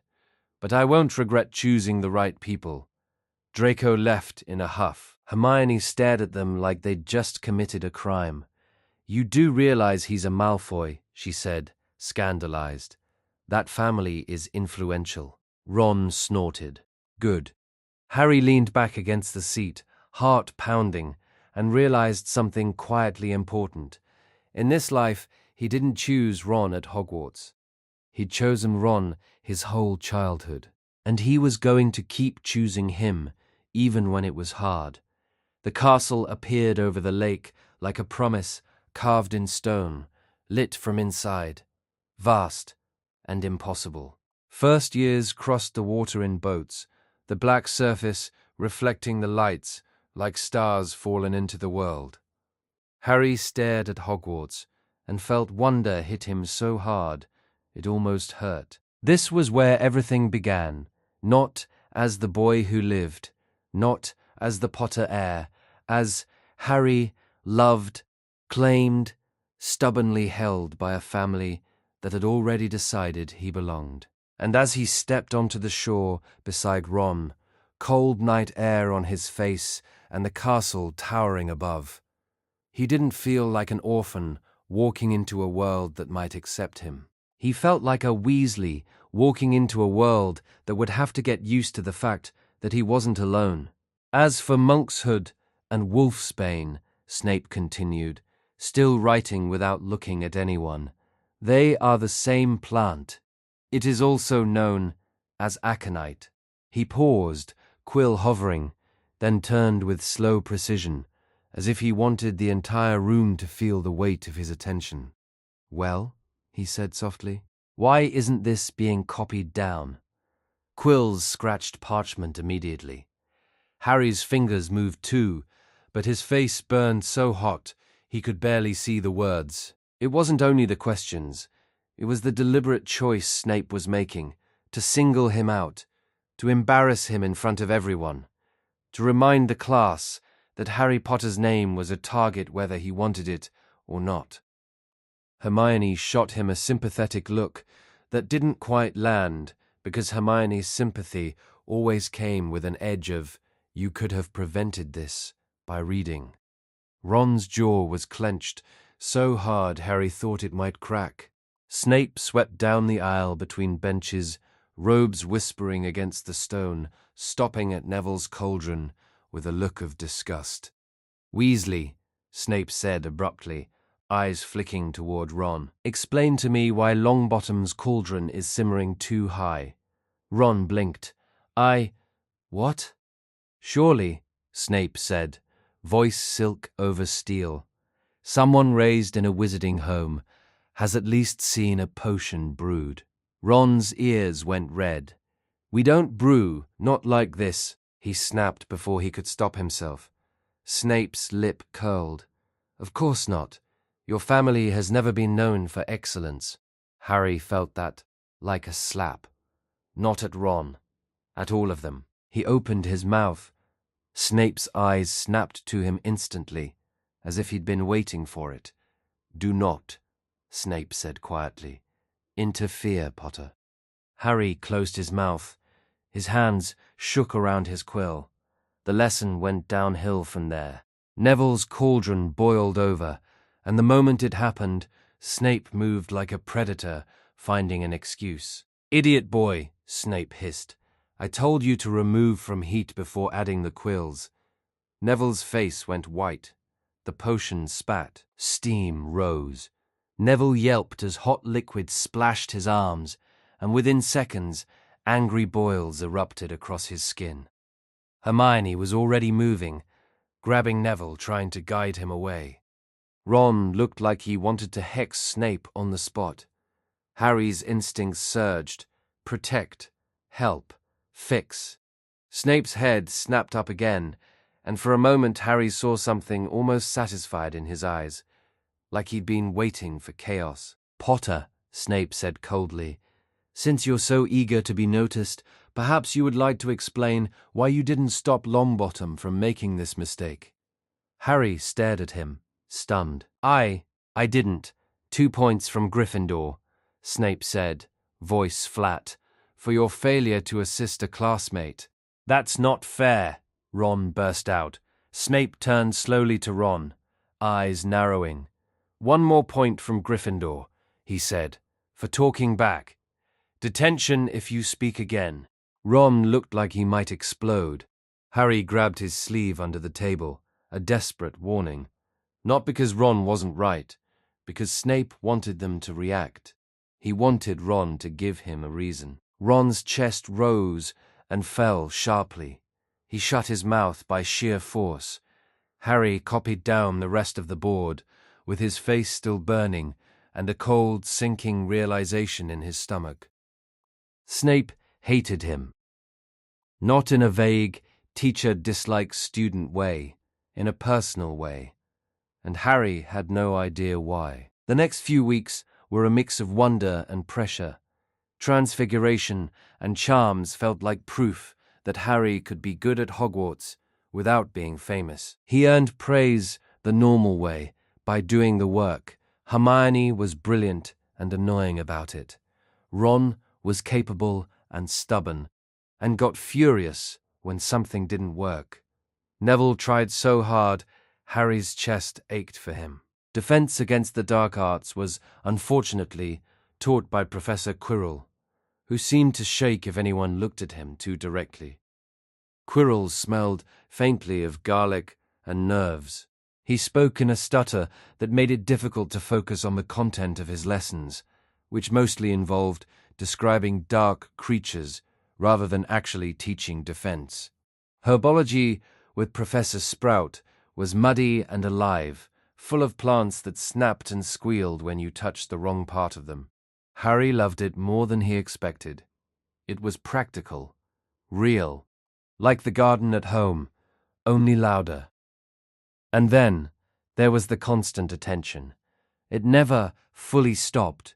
Whispers in corridors, people staring too long, students asking questions that weren't questions at all, just ways to get close to the scar and the story. Some wanted to touch his shoulder like bravery might rub off. Some wanted to challenge him, to prove they weren't impressed. Some looked at him like he was a weapon that might go off in their direction. Harry learned quickly that being Harry Weasley didn't erase Harry Potter. It just meant he had something to cling to when the outside world tried to pull him apart. Ron was his anchor. Ron walked beside him in corridors. Ron sat beside him in lessons. Ron bristled at anyone who spoke about Harry like he wasn't in the room. Hermione, once she decided Harry and Ron were her friends, attached herself with the determination of someone who had finally found a place to belong. She argued with them constantly. She also showed up constantly. And in that first autumn at Hogwarts, constancy mattered. Flying lessons started in September. The moment Madame Hooch handed them brooms and told them to mount up, Harry felt a familiar calm settle over him. He'd been flying since he was 6. Charlie had taught him, stern and proud, refusing to let Harry get away with bad habits. Bill had taught him to think strategically, how to anticipate movement, how to stay level when adrenaline tried to jerk you into mistakes. Even Fred and George had contributed, mostly by yelling unhelpful but enthusiastic advice. When Harry's broom rose smoothly into his hand, he almost smiled. Madame Hooch noticed immediately. "Good," she said, surprised. "Potter, isn't it?" Her gaze sharpened, impressed despite herself. "We'll see what you can do," she said. The lesson was going tolerably until Neville's broom took off like it had decided it was leaving this planet. Neville rose high, face panicked, clutching the broom as if letting go would shatter him. "Come back down," Madame Hooch yelled. Neville couldn't. He slipped. He fell. The thud of his landing made Harry's stomach lurch, and Neville's cry of pain went through the whole group like a warning. Madame Hooch hustled Neville toward the castle, face tight with concern. "None of you fly while I'm gone," she snapped. "That is an order." The moment she left, Draco Malfoy sauntered forward with that particular smugness that came from always believing the world would bend around him. He picked up Neville's remembrall from the grass and held it up. "Look what Longbottom dropped," Draco called. "How embarrassing." "Give it back," Ron snapped. Draco's eyes flicked to Harry, calculating. "Come get it, Potter," he said lightly. And then, before anyone could stop him, he kicked off the ground and rose into the air. Harry didn't move at first. He knew the rule. He knew Madame Hooch would punish him. He knew Molly would murder him if she heard he'd flown unsupervised after his first week. But the remembrall glittered in Draco's hand. Neville lay inside with a broken wrist. Ron looked furious. Hermione looked terrified. And Harry felt something sharp rise inside him. Not a need to show off, not a desire for glory, a need to stop Draco from taking something that didn't belong to him. "Harry, no," Hermione hissed. Ron's eyes widened. Harry kicked off and shot upward like he'd been built for it. The air rushed cold against his face. The ground dropped away. Draco looked startled for a fraction of a second. Then his expression turned competitive. He swerved. Harry followed. They darted over the grounds, brooms cutting through the sky. Draco was fast, but he flew like someone trying to look good. Harry flew like someone trying to win. When Draco threw the remembrall high, expecting Harry to miss it, Harry leaned into the dive without thinking. Charlie had taught him that move when he was little. Don't hesitate. Commit fully. Trust your hands. Harry shot downward, arms stretching, wind roaring in his ears, and caught the remembrall inches from the ground. He landed hard but controlled, knees bending, broom skimming grass. He lifted the remembrall. For a second, the other students stared at him like he'd performed some kind of ritual. Then Hermione's voice cut through, shocked and furious. "Are you out of your mind?" Ron's face was bright with awe. That was incredible. Harry opened his mouth to answer. "Potter." The voice was sharp, Scottish, dangerous. Harry turned. Professor McGonagall stood there, eyes like steel. Harry's stomach dropped straight through the floor. He was sure she was going to expel him. He was sure he'd ruined everything. McGonagall didn't shout. That was worse. "Come with me," she said. Harry followed her into the castle, feeling like he was walking to his execution. Ron looked like he might throw himself after Harry. Hermione looked like she might cry. McGonagall marched him through corridors and up staircases until they stopped outside a classroom door. She knocked once, opened it, and said, "Wood." A tall, broad-shouldered boy turned, Quidditch robes half on, expression intense. "Yes, Professor?" McGonagall jerked her head toward Harry. "I've found you a seeker." Harry blinked. "A what?" Wood's eyes lit up in a way that was frankly alarming. "A seeker?" McGonagall's gaze pinned Harry. "What you did out there was reckless," she said, "and against instructions." Harry's heart sank. "Yes, Professor. And also," she continued, "the best natural flying I've seen in years." Harry stared, stunned. Wood stepped forward, practically vibrating. "Can he turn?" McGonagall's mouth twitched, as if she was fighting an expression. "Show him," she ordered. 5 minutes later, Harry was flying around the empty practice area, while Wood barked instructions at him, like his life depended on it. Harry followed instinctively, adjusting, cutting sharp angles, diving, pulling up. The broom felt like an extension of his body. The remembrall catch had been adrenaline. This was something deeper, familiarity. Wood stopped him, eyes bright. "You're a natural," he declared. McGonagall nodded once, satisfied. "Then it's decided." Harry landed, breathless. "Decided what?" "You're on the Gryffindor Quidditch team," Wood said like he was announcing Harry had been chosen by destiny. youngest in a century. Harry stared at them. But first years can't. McGonagall's eyes gleamed. The rules exist, she said, and sometimes they bend when it's in the best interest of the house. Harry should have felt triumphant. He should have felt thrilled. He did feel thrilled. Until the next potions lesson. Because the moment Snape learned Harry had been put on the team, he reacted exactly the way Harry should have expected. Snape waited until everyone left, then said softly, "Potter." Harry paused, heart sinking. Snape's eyes were cold and pleased all at once. "Quidditch," Snape murmured. "Special treatment. Rule-breaking rewarded." "I didn't ask for it," Harry said quickly. Snape leaned closer, voice low. "No," he said. "You simply receive it. Because you're famous." Harry's throat tightened. "Professor, I will not overlook anything," Snape said. "Not a single toe out of line. And if you think your new position makes you untouchable," he smiled, and it wasn't kind, "you will learn otherwise." Harry left the dungeon, shaking with anger. He wasn't used to adults hating him. He was used to being loved, scolded fairly, corrected, and forgiven. Even when Molly was furious, it came from care. Even when Arthur was disappointed, it came from hope. Snape's hatred felt like something else, like punishment for existing. Quidditch became Harry's refuge. On the pitch, he wasn't a symbol. He wasn't a rumor. He wasn't a scar. He was fast. He was focused. He was useful. Wood drilled him relentlessly.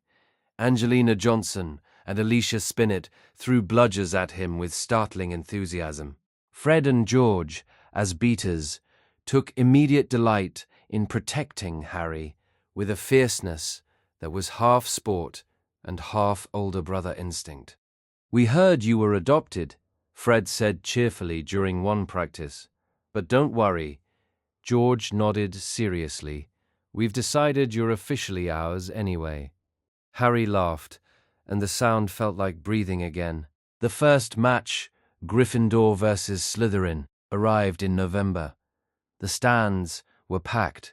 Students wore house colors.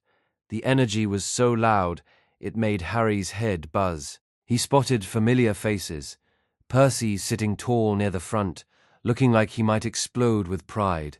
The twins in the stands too, waving like lunatics. Ron in the front row, screaming Harry's name with a devotion that made Harry's throat tighten. Harry mounted his broom, heart hammering. Then his broom jerked beneath him, not the normal twitch of a broom adjusting. A violent lurch. Harry gripped tighter. The broom bucked again. Harry's stomach dropped. His broom tried to throw him off in front of everyone. At first, Harry thought it was panic.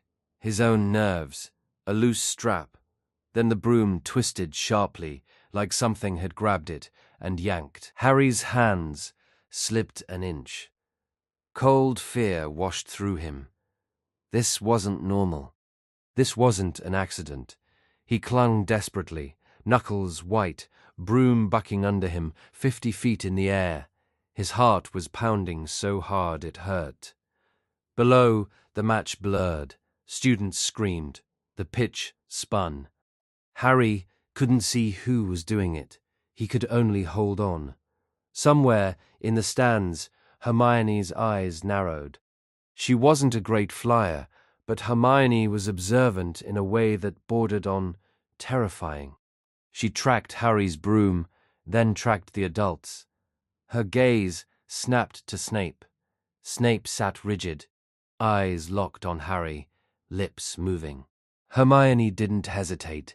She shoved past students, ran down the stands and acted. Not dramatically, not for attention, just decisively. Seconds later, Snape's concentration broke. Not because Hermione wanted spectacle, but because she needed him to stop focusing. Harry's broom steadied. Harry hauled himself upright with a gasp, stomach rolling with nausea and shock. and then the seeker part of his brain snapped on. Find the snitch. Finish it. Protect the win. He spotted the snitch like a flash of gold near the stands, dove without thinking, and caught it with his fingers closing hard around metal. The whistle blew. Gryffindor erupted. Harry landed shaking, surrounded instantly by his team. People shouted his name. Hands grabbed his shoulders. Fred and George whooped like they'd personally fought Voldemort. Ron nearly tackled him. "You did it!" Ron yelled, face bright with joy. "You did it!" Harry tried to smile. He tried to let the celebration carry him, but his stomach still twisted with the memory of the broom fighting him. That night, in the common room, Hermione pushed through the crowd around Harry and Ron and said very seriously, "Snape was doing it." Ron's smile vanished. "What?" "I saw him," Hermione said firmly, muttering, staring at Harry, keeping eye contact. That's how broom jinxes work. Constant focus. And when his focus broke, the broom stopped bucking. Harry stared at her. "Snape tried to kill me?" Ron's face went pale with fury. "I knew it," he hissed. "I knew he was a git." Hermione's brow furrowed. "We shouldn't jump to conclusions," she said, even as her voice shook. "But it fits." Harry sat back, mind racing. Snape hated him. Snape punished him. Snape humiliated him. Now Snape might have tried to kill him. It felt too big to believe. And yet, Harry had grown up in a war's shadow. He knew adults could be cruel. He knew danger didn't always announce itself. "What do we do?" Neville asked quietly from the edge of the group, eyes wide. Harry's chest tightened. "We tell Dumbledore," he said immediately. Ron shook his head. "And say what? We think Snape is evil because he's horrible? No proof." Hermione's eyes sharpened. "Then we find proof," she said, and her voice carried that terrifying certainty again. So they started watching. They watched Snape's movements. They watched where he went after lessons. They watched the staff table. They watched the corridors. And they found something else. A locked door on the 3rd floor. A massive dog behind it. A 3-headed dog with eyes like coals and teeth like knives. Harry's breath caught when he saw it. It shouldn't exist in a school. It shouldn't be here. It was guarding something. "What is that?" Ron whispered, staring. "Whatever it is," Hermione breathed. "It's important." They backed away before the dog could lunge again. Harry's mind raced. A guard meant a treasure meant a target. And Snape was always near that corridor. They didn't know what it was yet, not for weeks.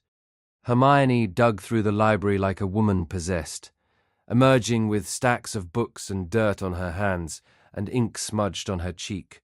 Ron complained constantly, but followed anyway.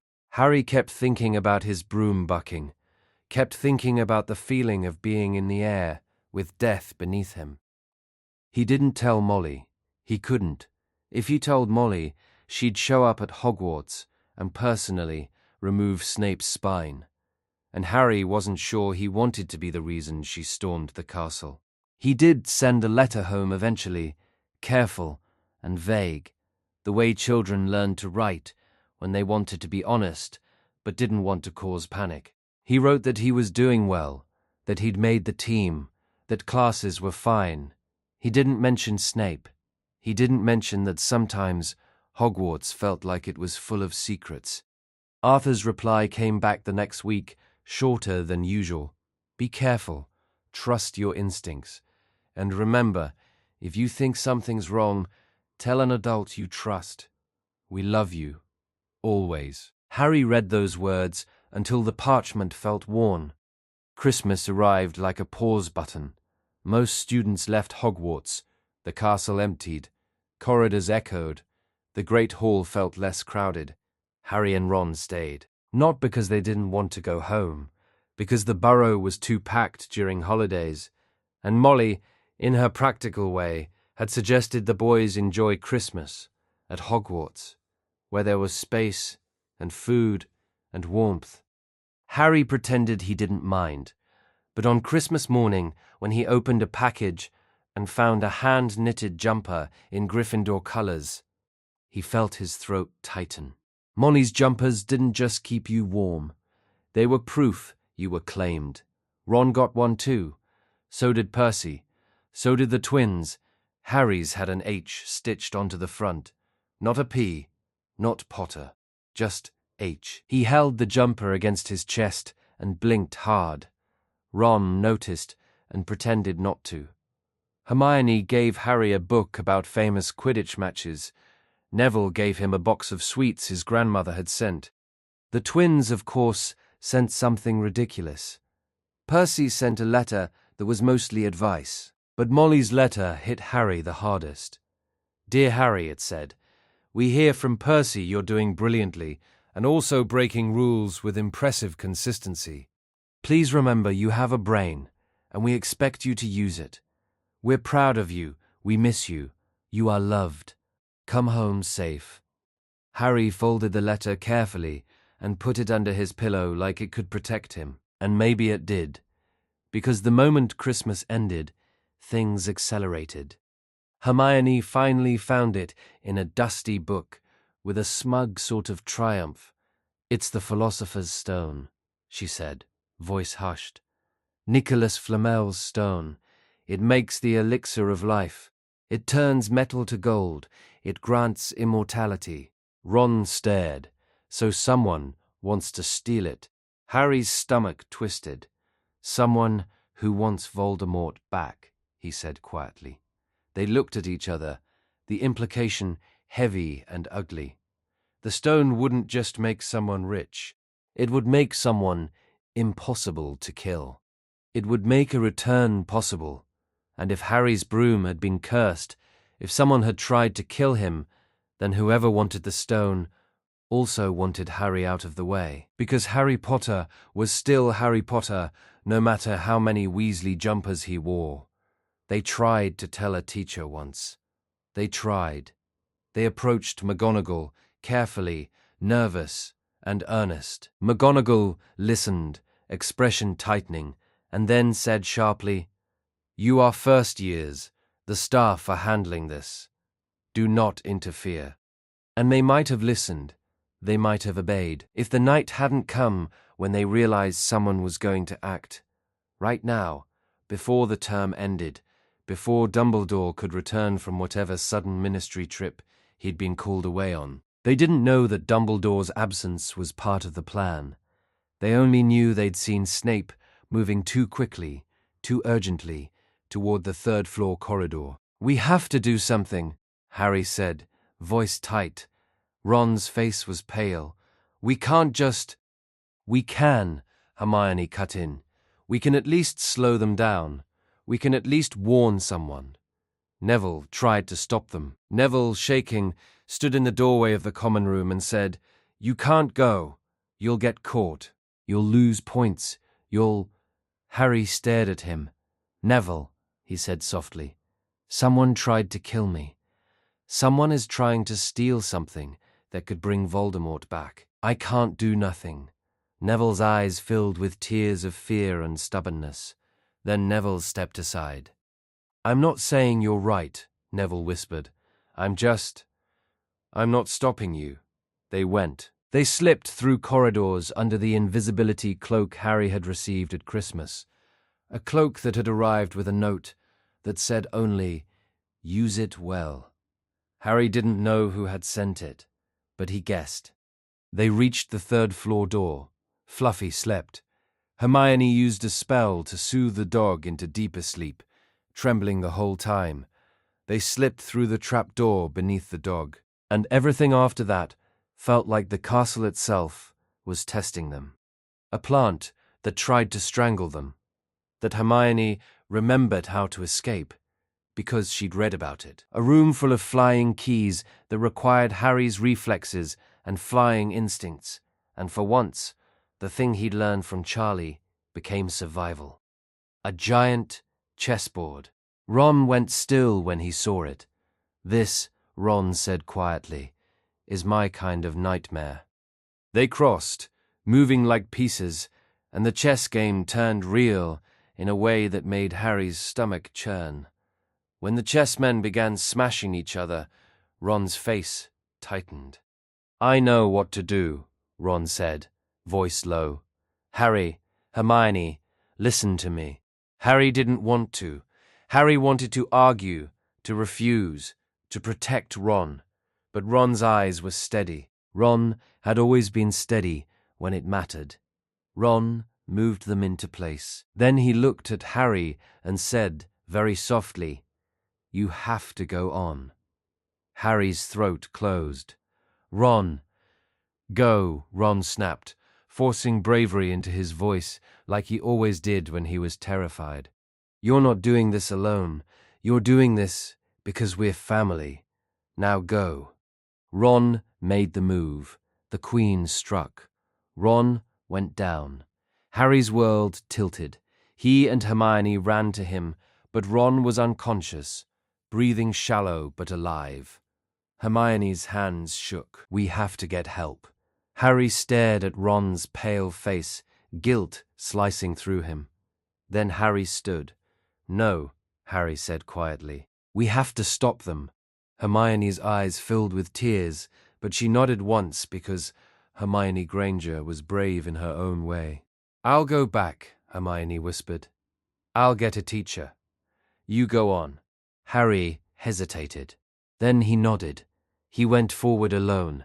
The troll chamber was empty, but stank of danger. The potion riddle nearly stopped him, until he remembered Hermione's voice explaining logic puzzles, remembered her stubborn brilliance, remembered the way she always found a way. He picked the correct bottle. He drank, and he stepped through fire into the final room. The mirror of Erised stood tall and silent, and someone else was there. Not Snape. Professor Quirrell. Quirrell turned, and when he spoke, his stutter was gone. Harry Potter, Quirrell said calmly. Or should I say, Harry Weasley. Harry's blood went cold. Quirrell smiled. How touching, he murmured. A family, a home. I wonder what you'll do when I take it away. Harry raised his wand, hand shaking. Where's the stone? Quirrell's eyes glittered. Hidden, he said. Protected, but not from me. Harry's instincts screamed. Snape, Harry said hoarsely. It was you. Quirrell laughed softly. Snape, he repeated, amused. Severus is so busy being bitter that he makes an excellent distraction. Everyone watches him. Everyone assumes he's the villain. And meanwhile, I, poor, stuttering, frightened Quirrell, walk wherever I like. Harry's stomach turned. All that suspicion, all that fear. Wrong target. Quirrell's smile sharpened. The stone is in your pocket, he said quietly. Harry froze. He reached slowly and felt something hard there, as if it had been placed without him noticing. His breath hitched. The mirror had responded to him, not to greed, to intent. He'd wanted to keep the stone safe, not use it, so it had given it to him. Quirrell's eyes blazed with hunger. Give it to me, Quirrell said, voice suddenly vicious. Give it, boy. Harry backed away. Wand up. No. Quirrell's face twisted. Then you die. Quirrell lunged. Harry tried to cast a spell. Quirrell grabbed him, and the moment Quirrell's hands touched Harry's skin, Quirrell screamed. Harry gasped, shocked. Quirrell's hands blistered, smoking as if burned from the inside. Quirrell recoiled, eyes wild. What are you? Quirrell rasped. Harry stared at his own hands, confused and terrified. Then a voice spoke, thin, cruel, ancient. Not Quirrell's. From Quirrell. Take him, the voice hissed. Kill him. Harry's blood went ice cold. Voldemort. Not alive, not whole, but present. Quirrell attacked again, desperation driving him. Harry tried to fight, tried to run, tried to hold on to his wand, but Quirrell grabbed him, and Harry's skin burned Quirrell again and again and again. Harry didn't understand it. He only understood that he had to survive, that he had to get the stone away. Quirrell's grip tightened, and Harry felt pain spike through his scar, like lightning splitting his skull. He screamed. The room spun, and then everything went black. Harry woke in the hospital wing, white curtains, clean sheets, sunlight. For a second, he thought he was back in the burrow, small again, waking to Molly's voice. Then he saw Dumbledore sitting beside his bed, hands folded, expression tired. Harry's mouth went dry. The stone, Harry croaked. Destroyed, Dumbledore said gently. It is safer that way. And Quirrell, dead, Dumbledore replied. Harry swallowed, throat tight. Voldemort was there, he whispered. He was...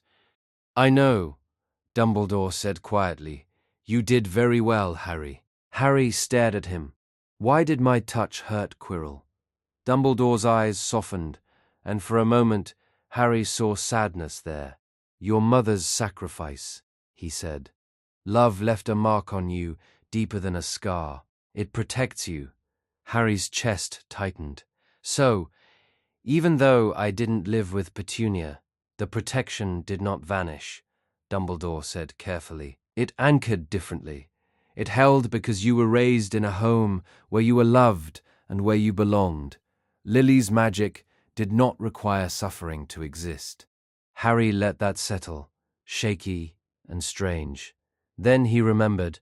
Ron, Harry blurted, trying to sit up. Ron, he... Dumbledore lifted a hand. He is fine, he said. He will wake soon. Madame Pomfrey is not easily defeated by chess pieces. Harry exhaled a breath, so shaky it almost hurt. You were very brave, Dumbledore said, after a moment, but also very reckless. Harry looked at him, eyes burning. Someone was trying to bring Voldemort back, he said. What was I supposed to do? Dumbledore's gaze held his. Tell an adult, he said simply. I do not say that to dismiss you. I say it because I do not want you to learn the habit of carrying danger alone. Harry's throat tightened. I'm not alone, he whispered. I have family, Dumbledore finished softly, and there was something like approval in his voice. Yes, and that is your strength. Ron woke later that day, groggy and furious that he'd missed the end. You went on without me, Ron croaked, offended. Harry leaned over his bed. You literally told me to, he said, voice thick. Ron blinked. Then his expression softened. Yeah, he admitted. Hermione arrived soon after, hair wild, eyes fierce, cheeks blotchy from crying and stress. She immediately launched into a lecture about rules and danger and how they could have died. Ron rolled his eyes. Harry listened anyway, because underneath her lecture was the truth. Hermione had come back. Hermione had not abandoned them. They were 3 now, not 2, and that mattered. The end of term arrived like a blur. The House Cup ceremony took place in the Great Hall. Banners hanging, Slytherin's colours already draped proudly because they were leading. Slytherins smirked. Gryffindors grumbled. Harry sat with his stomach tight because he knew what Dumbledore was about to do, and he already felt tired of attention. Dumbledore stood, smiling pleasantly, and now, he said, before the feast, I have a few last-minute points to award. Harry closed his eyes briefly.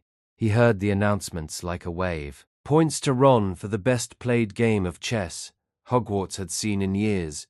Points to Hermione for cool logic and bravery. Points to Neville for standing up to his friends. And points to Harry for protecting the stone. The Great Hall erupted as the banners changed, red and gold sweeping over green like fire. Catching, Gryffindor roared. Ron grabbed Harry in a fierce hug. "We did it!" Ron shouted. Harry laughed, half joy, half exhaustion, because even this victory felt like it belonged to all of them, not just him.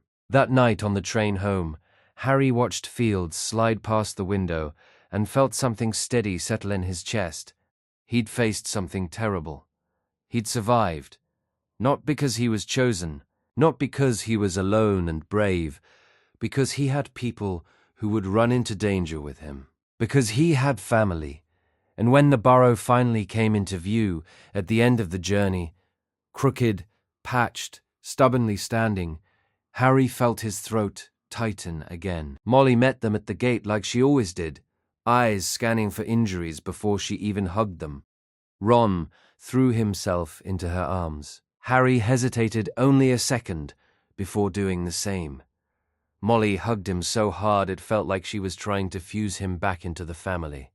"You're home," she murmured fiercely. Harry swallowed. "Yeah," he whispered. "I'm home."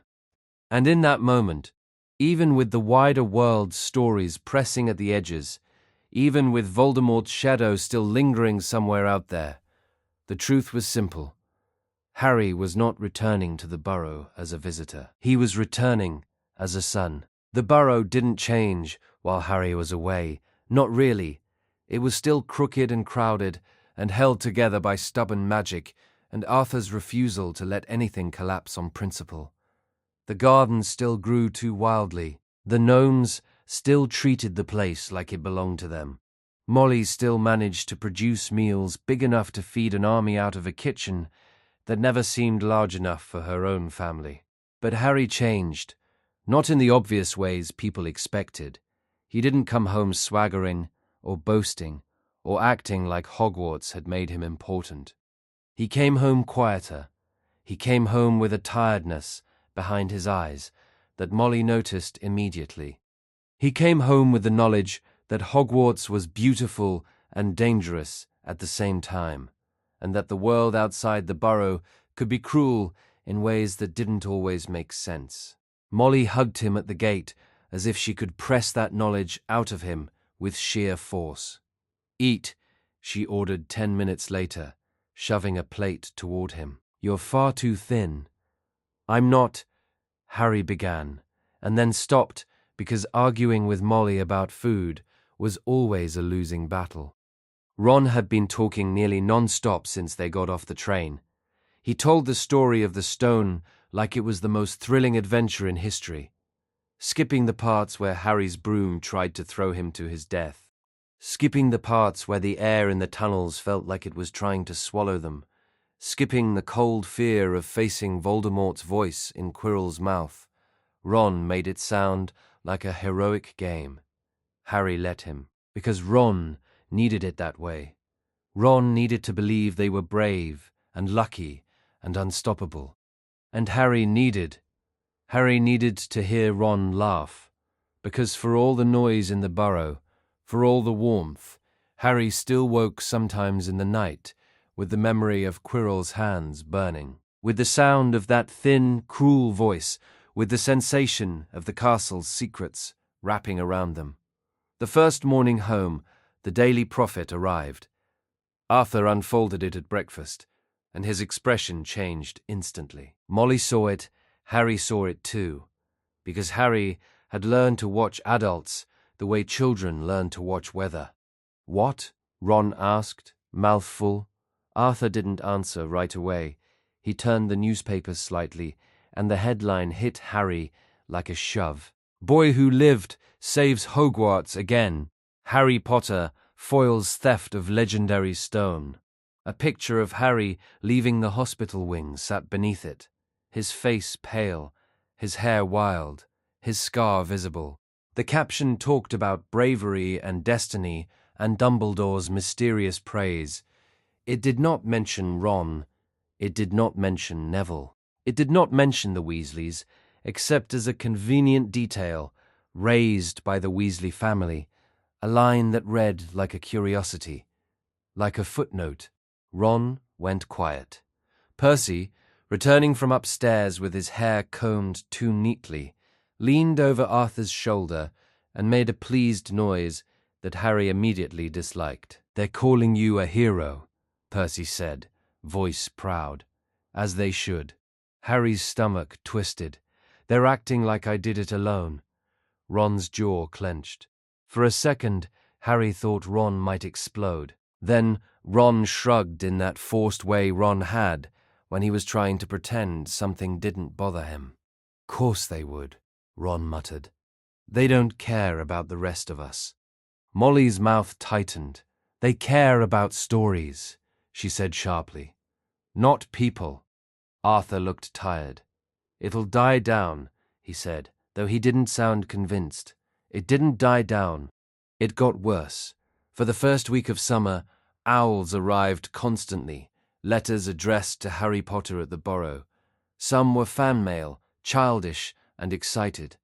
Some were requests for interviews. Some were angry, accusing him of seeking attention.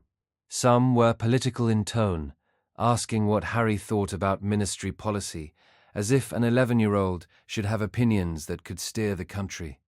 Molly burned most of them without letting Harry read them. "Not your job," she told him firmly. "Not your burden." But even Molly couldn't burn the newspaper. The Prophet ran piece after piece about the stone, about Dumbledore, about rumors of you-know-who's lingering influence, about how Harry Potter seems destined to face darkness again, about how the Weasley family have become entwined with Britain's most important symbol. One columnist called them noble, another called them opportunists. One called them the poor blood traitor family clinging to fame. That one made Arthur go very still in a way Harry didn't like at all. Bill was home for part of the summer, and Bill had the adult skill of looking calm while quietly burning with anger. "They're doing it on purpose," Bill said one evening, voice controlled. "They're building a narrative. They want Harry to be a hero they can sell, and they want us to be either saints or villains, depending on what's useful." Charlie arrived 2 days later, smelling like outdoors and dragon smoke, and the first thing he did after hugging Ron and Harry was rip a newspaper in half and throw it into the kitchen fire. "Problem solved," Charlie announced, and the twins cheered. Percy frowned. "That's wasteful." Fred leaned over. "Percy, you're wasteful." George nodded gravely. "You waste oxygen." Percy spluttered. Harry watched the bickering and felt something settle and loosen in his chest at the same time. This was still home. They still fought. They still laughed. They still acted like Harry being famous was annoying rather than sacred. But the pressure lived under everything now. It lived in the way Molly checked the ward lines more often. It lived in the way Arthur walked the perimeter of the property at night with his wand in his hand. It lived in the way Bill asked questions quietly. Who knows where Harry is? Who's been asking about him? Who's been seen near Ottery St. Catchpole? It lived in Harry's awareness that Voldemort wasn't gone the way people pretended he was gone. And it lived, too, in money, because Hogwarts wasn't cheap, and having 2 boys the same year meant every cost doubled at once. Molly never complained in front of the children. Molly never said, "We can't." Molly said, "We'll manage." But Harry heard the quiet conversations anyway, the murmured calculations in the kitchen at night, Arthur's sigh, Molly's clipped voice, Bill offering help and being refused, Charlie offering help and being refused, Percy insisting on austerity like it was a moral virtue, Fred and George swearing they'd make money one day and buy Molly a house made entirely of gold, just to annoy her. And Harry sat in his room, sometimes staring at the ceiling and thinking about the vault. Thinking about how absurd it was, gold piled higher than he could comprehend, while Molly debated whether she could stretch flour another week. Harry tried again. He chose a quiet moment after dinner when the twins were distracted and Ron was upstairs and Arthur was fixing something that had no business being broken. Harry approached Molly at the sink. "Mum," he said. Molly didn't turn. "Yes, love?" "I could help," Harry said carefully. Molly's shoulders stiffened. "With money," Harry added quickly. "I could buy just small things, like better robes, a new cauldron, a—" Molly turned slowly and stared at him. Her eyes weren't angry. They were hurt. Not at him, at the idea, at what it meant that an 11-year-old was trying to carry the weight of an adult world. "Oh, Harry," she said softly. Harry's throat tightened. "I'm not trying to—" he began, then stopped because he was trying to fix what he couldn't fix. Molly stepped forward and pulled him into a hug, wet hands and all. "Dishwater be damned. You don't owe us," she murmured fiercely into his hair. "Do you hear me? You don't owe us for loving you." Harry swallowed hard. "I know," he whispered, voice cracking. "But I want to." "I know you want to," Molly said. "That's why I'm saying no." Harry pulled back just enough to look at her. "Why?" Molly took a breath, like she was choosing words carefully. "Because your inheritance is not the price of your place here," she said. "Because the moment we let you start paying for things, you'll start believing love is something you have to earn with gold. And I will not let that happen." Harry's chest tightened. "But Ron is my problem," Molly said gently but firmly. "Ron's insecurities, Ron's resentment, Ron's feelings about what's fair, those are things Arthur and I will handle, not you. You will not become the solution to Ron's pain by turning yourself into a purse." Harry flinched. Molly softened. "And also," she said quietly, "because the world is already looking for reasons to say we used you. I won't give them one. I won't let anyone twist you into evidence." Harry stared at her. He understood, even while hating it. Molly reached up and brushed his hair back from his forehead, her touch tender. "Your job is to be a child," she said. "Your job is to grow, to learn, to be loved. Let us do the rest." Harry nodded slowly, swallowing down frustration that had nowhere to go. It didn't solve anything. It just meant the tension stayed, unspoken, simmering. Especially with Ron.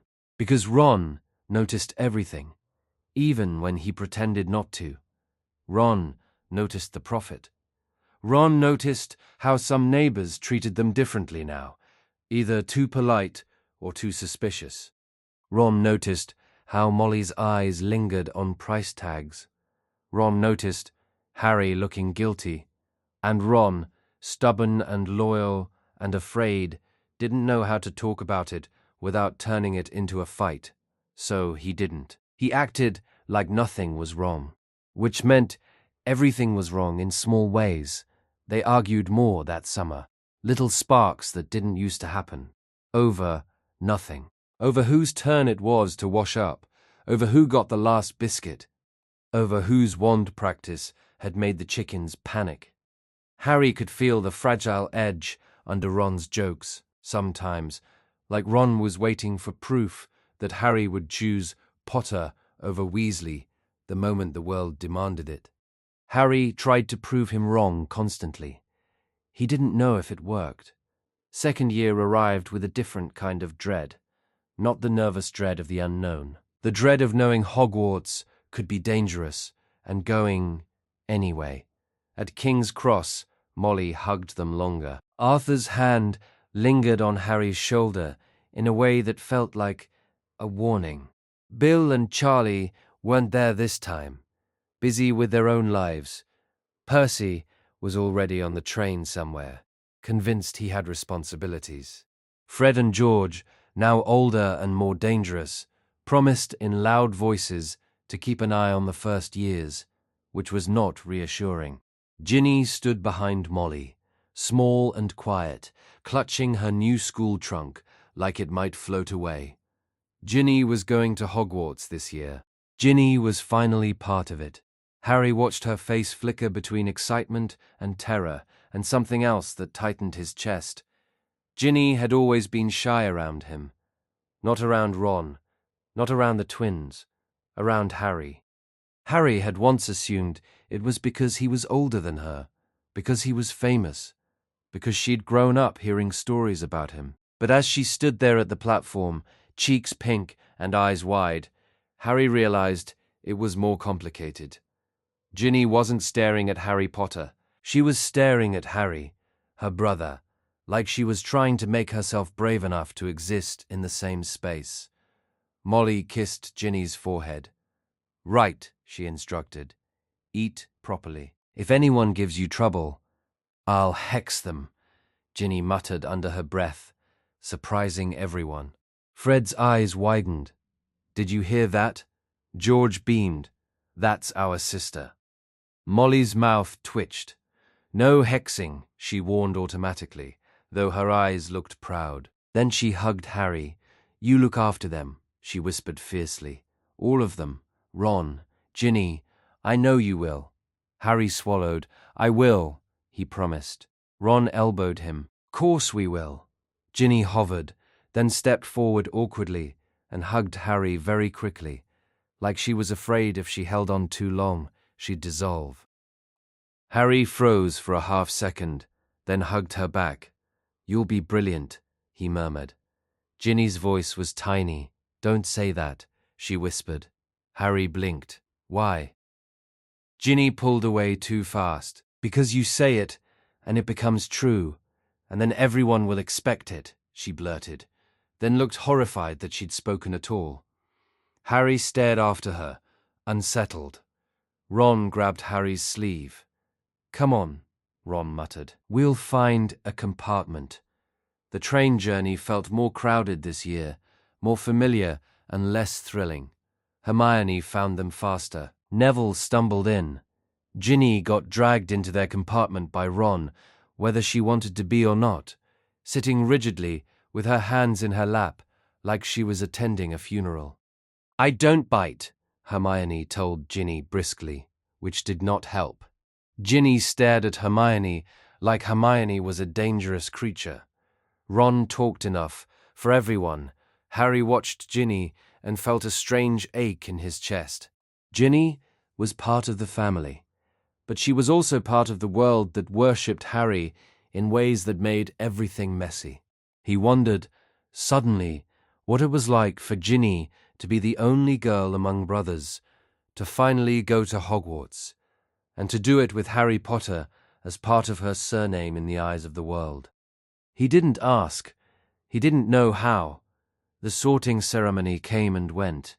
Ginny was placed in Gryffindor, as expected, and the Gryffindor table erupted in cheers. Fred and George roared loud enough to wake the ghosts. Percy clapped like he was a proud father. Ron slapped the table and yelled, "That's my sister!" Ginny looked like she might faint, cheeks blazing, but her eyes shone.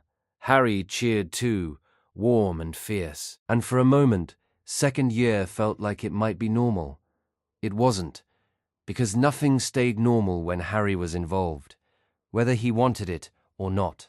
The first sign was Dobby. Harry didn't understand it at first. A strange little creature showing up in his dormitory at night, eyes wide and wet, hands twisting. "You must not go back to Hogwarts, Harry Potter," the creature squeaked. Harry, half asleep, stared. Ron woke instantly and sat up, hair sticking up wildly. "What, in Merlin's name?" The creature flinched at Ron's voice. "Who are you?" Harry demanded, grabbing his wand. "I am Dobby," the creature said, as if that explained everything. "Dobby has come to save Harry Potter." Ron squinted. "Save him from what?" Dobby's eyes filled with tears. "Terrible things," he squeaked. "Horrible things. Dark things. Hogwarts is not safe." "Not safe." Harry's stomach tightened. "It was safe last year until," he began, then stopped, because it hadn't been safe at all. Dobby's hands trembled. "Harry Potter must go home." he insisted. Harry Potter must not return. Harry's voice went flat. Home is Hogwarts and the Burrow, he said. I'm not leaving. Dobby's face crumpled with despair. Ron swung his legs out of bed, glaring. Listen, whoever you are, Ron said, voice sharp. Harry's not going anywhere. He's our brother. Dobby stared at Ron, expression twisting with something like confusion and pain. Brother, Dobby whispered, as if the word had weight. Then Dobby did something that made Harry's blood run cold. He lifted his hands, and something in the air shifted. Harry had just enough time to lunge forward, but Dobby snapped his fingers. The next thing Harry knew, he was in trouble for something that wasn't his fault. Again, a ridiculous chain of events involving a floating object, loud noise, and a teacher's anger. It felt like a warning, like Hogwarts itself was starting the year by reminding Harry that it could control the story whenever it wanted. Harry tried to tell adults. McGonagall dismissed it. The staff looked busy. Dumbledore looked concerned but distant. It wasn't that they didn't believe him, not fully. It was that they were always dealing with something, always carrying the weight of a school full of children in a world teetering on old war scars. Harry told Ron and Hermione everything. Ron muttered about weird house elves. Hermione got fascinated in a way that was deeply unhelpful. House elves have complex, magical bonds, she said excitedly. If one is warning you, Ron groaned. Here we go. Then things started happening. The first message appeared on the wall in the corridor, one evening, written in something that looked far too much like blood. The Chamber of Secrets has been opened. Enemies of the air, beware. Harry's stomach turned to ice. Students stared. Whispers exploded. Teachers arrived, faces tight. The whole school felt like it leaned toward panic in one collective movement. Ron looked sick. Hermione looked pale. Ginny, who had come along behind them, stared at the message with wide eyes and then abruptly turned away, swallowing hard. Harry noticed. He filed it away. The first attack came soon after. A student, found stiff and unmoving, eyes wide, body frozen, as if life had left them without death. Petrified. The words spread through the castle like disease. Petrified students. Fear. Rumors. And then, as if the year wanted to be crueler, Harry discovered he could speak Parseltongue. It happened at the dueling club. Because, of course, it did. Because Gilderoy Lockhart, their new defense teacher, was incompetent enough to turn everything into a performance, and arrogant enough to believe the school needed him to be a celebrity. Lockhart strutted and preened and told stories that were clearly borrowed. Snape stood beside him, looking like he wanted to commit murder. The students gathered, excited at first. Then Lockhart tried to demonstrate dueling and made everything worse. A snake appeared on the floor, real, thick-bodied, dangerous. Students screamed. Harry's body went cold with instinctive recognition he didn't understand. The snake hissed, and Harry understood it. Clear as if the words were English. Clear as if he'd always known. He stepped forward, without thinking. He spoke. The snake listened, and the room fell into a silence so sharp it hurt. Ron stared at Harry like he'd never seen him before. Hermione went rigid. Draco Malfoy's face lit up with a horrible kind of triumph. Because everyone knew Parseltongue meant something. It meant Slytherin, it meant dark magic, it meant Voldemort. And within an hour, the rumors were everywhere. Potter's the heir of Slytherin. Potter opened the chamber. Potter's attacking Muggle-borns. Harry tried to laugh it off at first. He tried to reason with people. He tried to explain he hadn't known. He hadn't asked for it. It just happened. No one cared. They had a story now. and stories were easier than complicated truth. Muggleborns started avoiding him. Some purebloods looked at him with interest rather than fear, as if they were curious what kind of weapon he might become. Even some Gryffindors looked uneasy. Harry had never been lonely like he'd been at the Dursleys, but Hogwarts managed to create a loneliness anyway, surrounded by people, watched constantly, and still somehow isolated by the shape of rumors. The Weasleys rallied around him like a storm. Percy, obnoxious Percy, stood in a corridor and publicly snapped at students to stop whispering. "If you continue spreading baseless accusations," Percy said loudly, "I will report you. And yes, I will make it official. And yes, I will enjoy it." Fred and George began hexing anyone who called Harry the Hare within their hearing. Nothing permanent. Molly's influence had limits, but humiliating enough. Ron took it personally. "Say it again," Ron told a group of Slytherins one evening, wand out, voice shaking with fury. "Say it again, and I'll—" Harry grabbed Ron's arm. "Don't," he said quietly. Ron's eyes were fierce. "You're my brother," Ron hissed. "They don't get to talk about you like you're some monster." Harry stared at Ron and felt something warm and painful in his chest.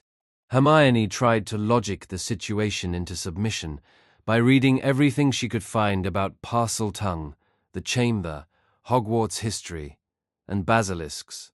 She carried books like armor. Ginny went quieter. That was the part that worried Harry most. Ginny stopped making eye contact in the common room. Ginny jumped when people spoke too loudly. Ginny's laughter, when it happened at all, felt forced. Harry tried to ask Ron about it once. Ron shrugged. "She's just nervous," he said. "First year, and all this rubbish happening. She'll be fine."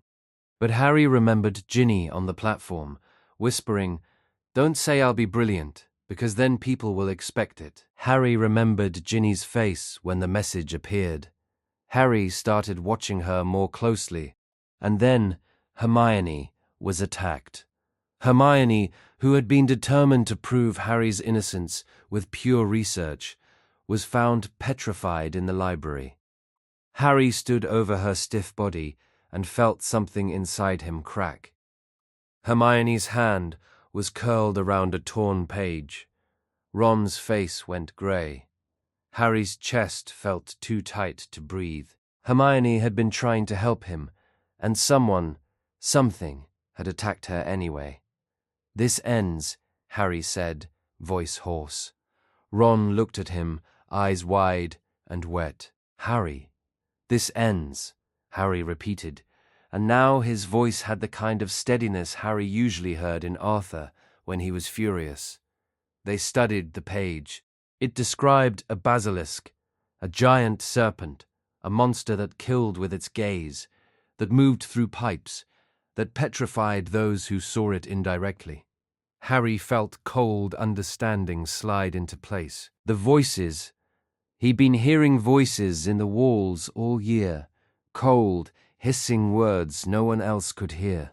He hadn't told anyone at first, because the last thing he needed was more reasons for people to stare at him. But now it made horrible sense.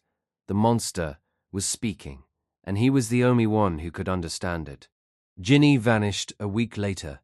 A message appeared. Her skeleton will lie in the chamber forever. Ron didn't breathe. For a second he simply stood there, staring at the words. Then he made a sound that didn't quite qualify as a word, and bolted. Harry chased him through corridors, heart pounding, stomach rolling, because Ginny wasn't just Ron's sister. She was Harry's sister too.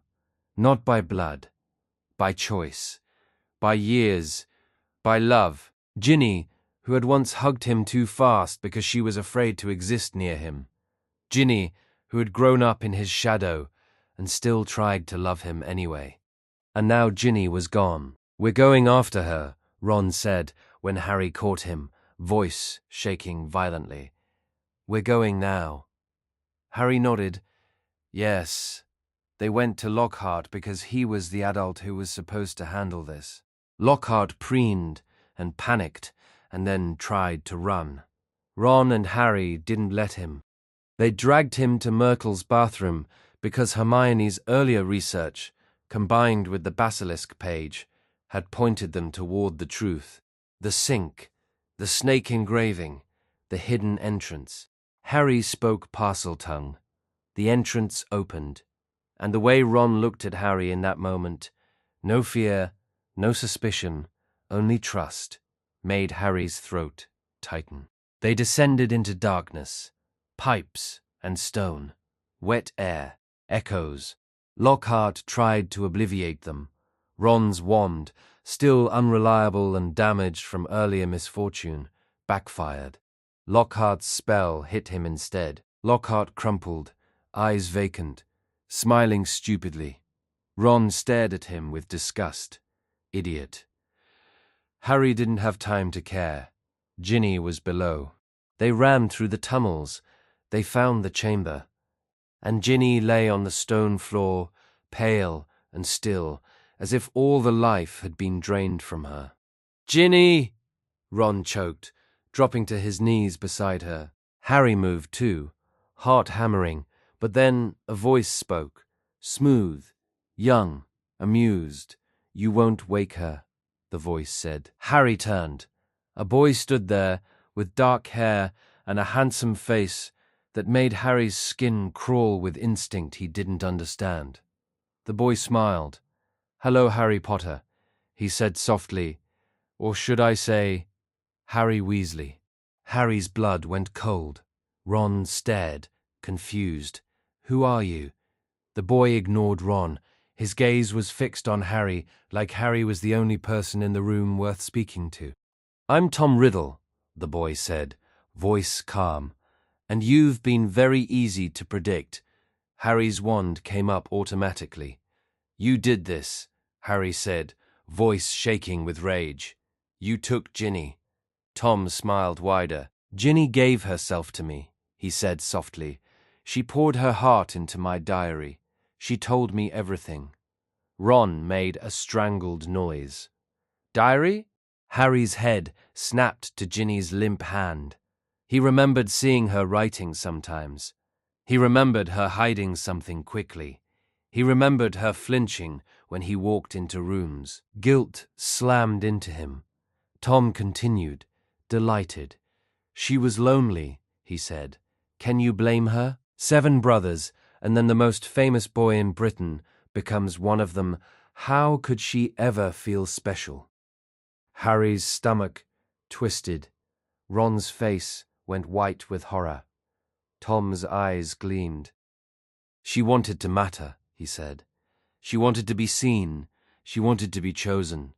And I chose her." Harry's hands shook. "You used her," Harry hissed. Tom tilted his head.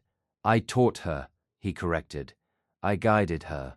I gave her purpose. I gave her attention no one else bothered to give." "That's a lie," Ron snarled. Tom laughed softly. "Is it?" he asked. "She adored Harry Potter.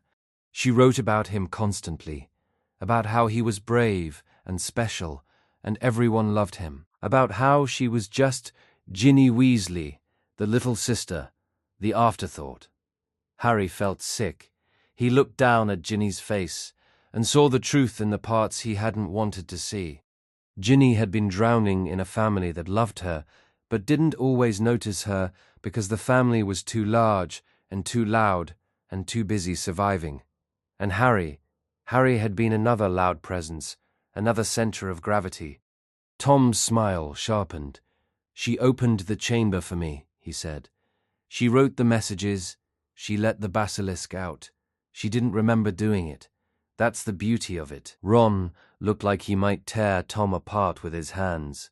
Harry's voice came out low and deadly. "She's my sister," he said, "and you don't get to hurt my family." Tom's eyes flickered. "Your family," he repeated, amused. You cling to them as if they can save you from what you are. Harry didn't understand what he meant. Then Tom spoke a name that made everything freeze. Voldemort. Ron flinched. Even here, even in the chamber, Ron flinched. Harry didn't, because Harry had said the name before, and because something in him already knew. Tom's smile turned sharp and cruel. I am Voldemort, he said softly. I am what he was before he became what the world feared. I am memory. I am the beginning. Harry's skin went cold. The basilisk rose behind the statue of Salazar Slytherin like a nightmare unfolding. Its scales glinted. Its eyes were death. Harry's body moved before his mind did. Look away, Harry shouted. Ron grabbed Ginny's limp body and turned his face away instinctively, eyes squeezed shut. Harry stared at the basilisk's body, not its eyes, trying to keep his focus while terror threatened to drown him. Tom's voice was delighted. Kill him, he murmured. The basilisk lunged. Harry dove aside. Stone shattered where it struck. Harry's wand flashed. Spells hit scales and slid off like rain. The basilisk's mouth opened, and Harry saw the fangs, longer than knives. Harry ran. He used the pillars, the shadows, the shapes of the chamber. He tried to think like Charlie had taught him. Big creatures have patterns. They have blind spots. They can be outmaneuvered if you stay alive long enough to learn the rhythm. But this wasn't a dragon. This was a monster built for murder. Harry's breath came fast. His heart hammered. Then something flashed through the air. A bird, golden and blazing. Fawkes, Dumbledore's phoenix. Relief hit Harry so hard it almost made him dizzy. Fawkes landed on the basilisk's head and attacked its eyes, pecking viciously. The basilisk screamed, thrashing. It couldn't see. Tom's smile faltered for the first time. Fawkes dropped something onto the floor beside Harry. A hat. The sorting hat. Harry stared for half a second, confused. Then he understood. He shoved his hand into the hat. His fingers closed around something cold and solid. He pulled it free. A sword, silver, gleaming, heavy with history. Gryffindor's sword. Harry gripped it with both hands and felt the weight of every story the Weasleys had ever told about Gryffindor bravery. He didn't feel like a legend. He felt like a boy protecting his sister.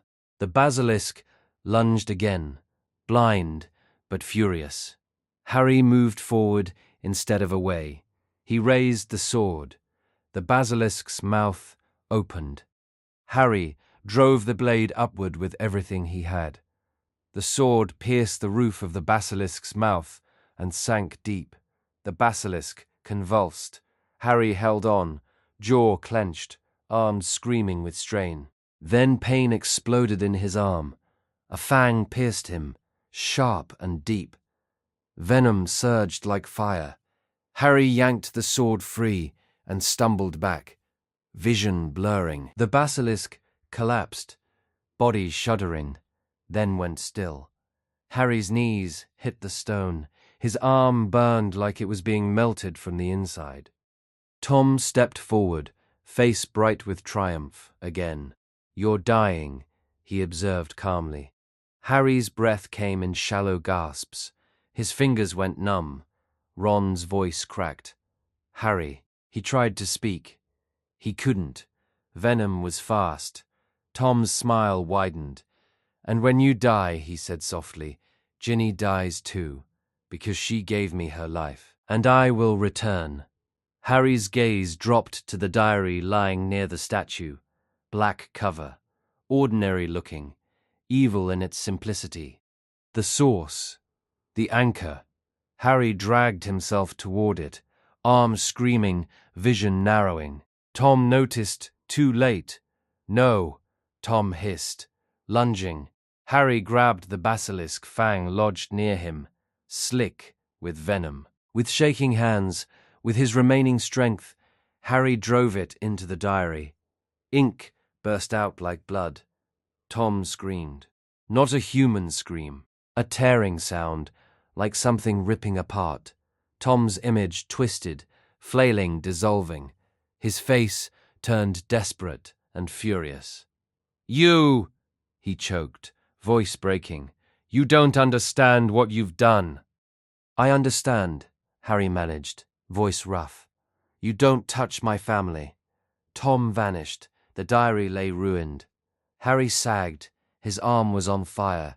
His heartbeat felt wrong. He was dying anyway. Fawkes landed beside him and made a soft sound that felt like grief and determination. Then warm tears fell onto Harry's wound. Heat spread through him. Not burning, not venom. Healing. The pain eased. Harry gasped, shocked. His vision cleared slowly. He flexed his fingers. He was alive. Ron made a sound that was half sob, half laugh. Harry dragged himself toward Ginny. Ginny's eyes fluttered open, confused, frightened. "Ron," she whispered. Ron grabbed her so gently it looked like it hurt him. "You're okay," he said fiercely, voice breaking. "You're okay. You're safe." Ginny's eyes moved to Harry. Her face crumpled with shame. Harry's chest tightened. "Not your fault," he said immediately, voice hoarse. "None of this is your fault." Ginny shook her head weakly. She whispered, tears spilling. "I wrote." Harry leaned closer. "You were tricked," he said, voice firm.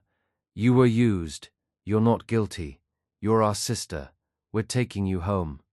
Ginny made a broken sound and clung to Ron. Harry's throat tightened. He looked at Ron, and for the first time all year, the money and the fame and the jealousy didn't exist in the space between them. There was only terror and relief and love. They returned to the school shaken and filthy and alive. Dumbledore's eyes were grave when Harry told him about Tom Riddle, about the diary, about the way it had preserved a version of Voldemort. "A Horcrux," Dumbledore said quietly, and the word felt heavy, like a stone dropping into deep water. "A fragment of soul, bound to an object." Harry stared. "So, Voldemort did this to himself," he whispered. "He tore his soul apart." Dumbledore's gaze held his. "Yes," he said softly, "and that means defeating him will never be simple." Lucius Malfoy was confronted. The diary's path was traced.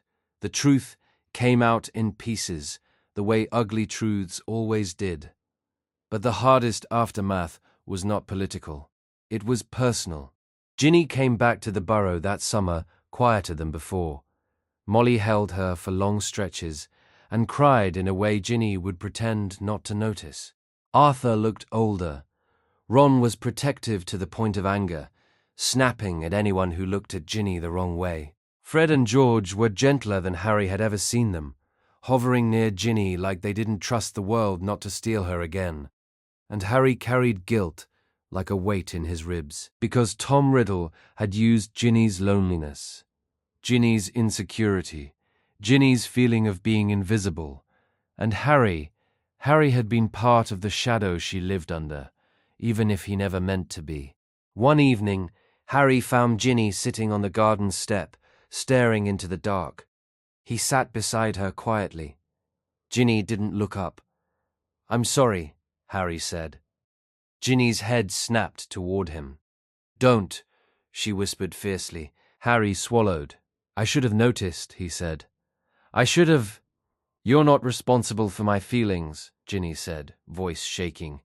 "You're not responsible for me being stupid enough to write in some diary." "You weren't stupid," Harry said. Ginny's eyes filled with tears. "I was lonely," she admitted, voice small. "And I hated that I was lonely, because I had all of you. I hated that I could still feel invisible in my own family." Harry's chest tightened. Ginny stared down at her hands.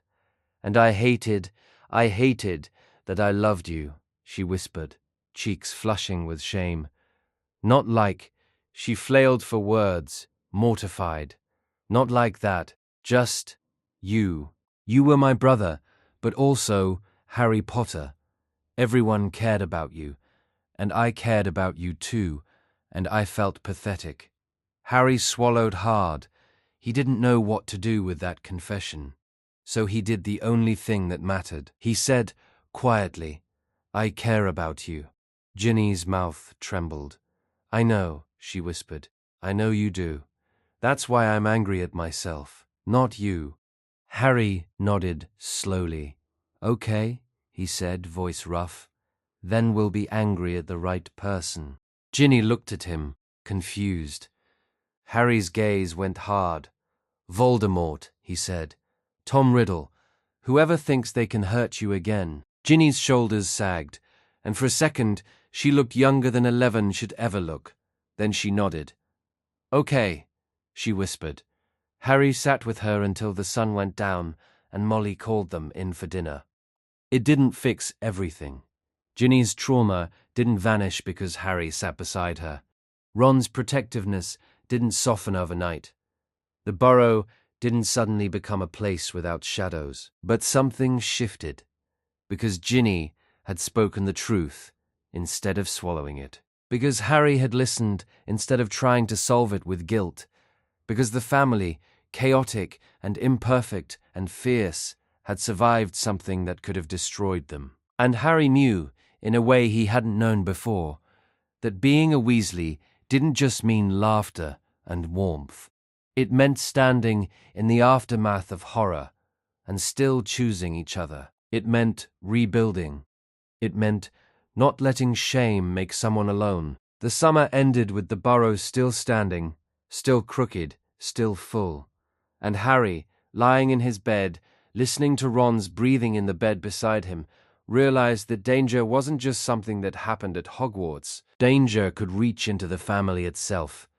That was what made it terrifying. That was also what made it worth protecting.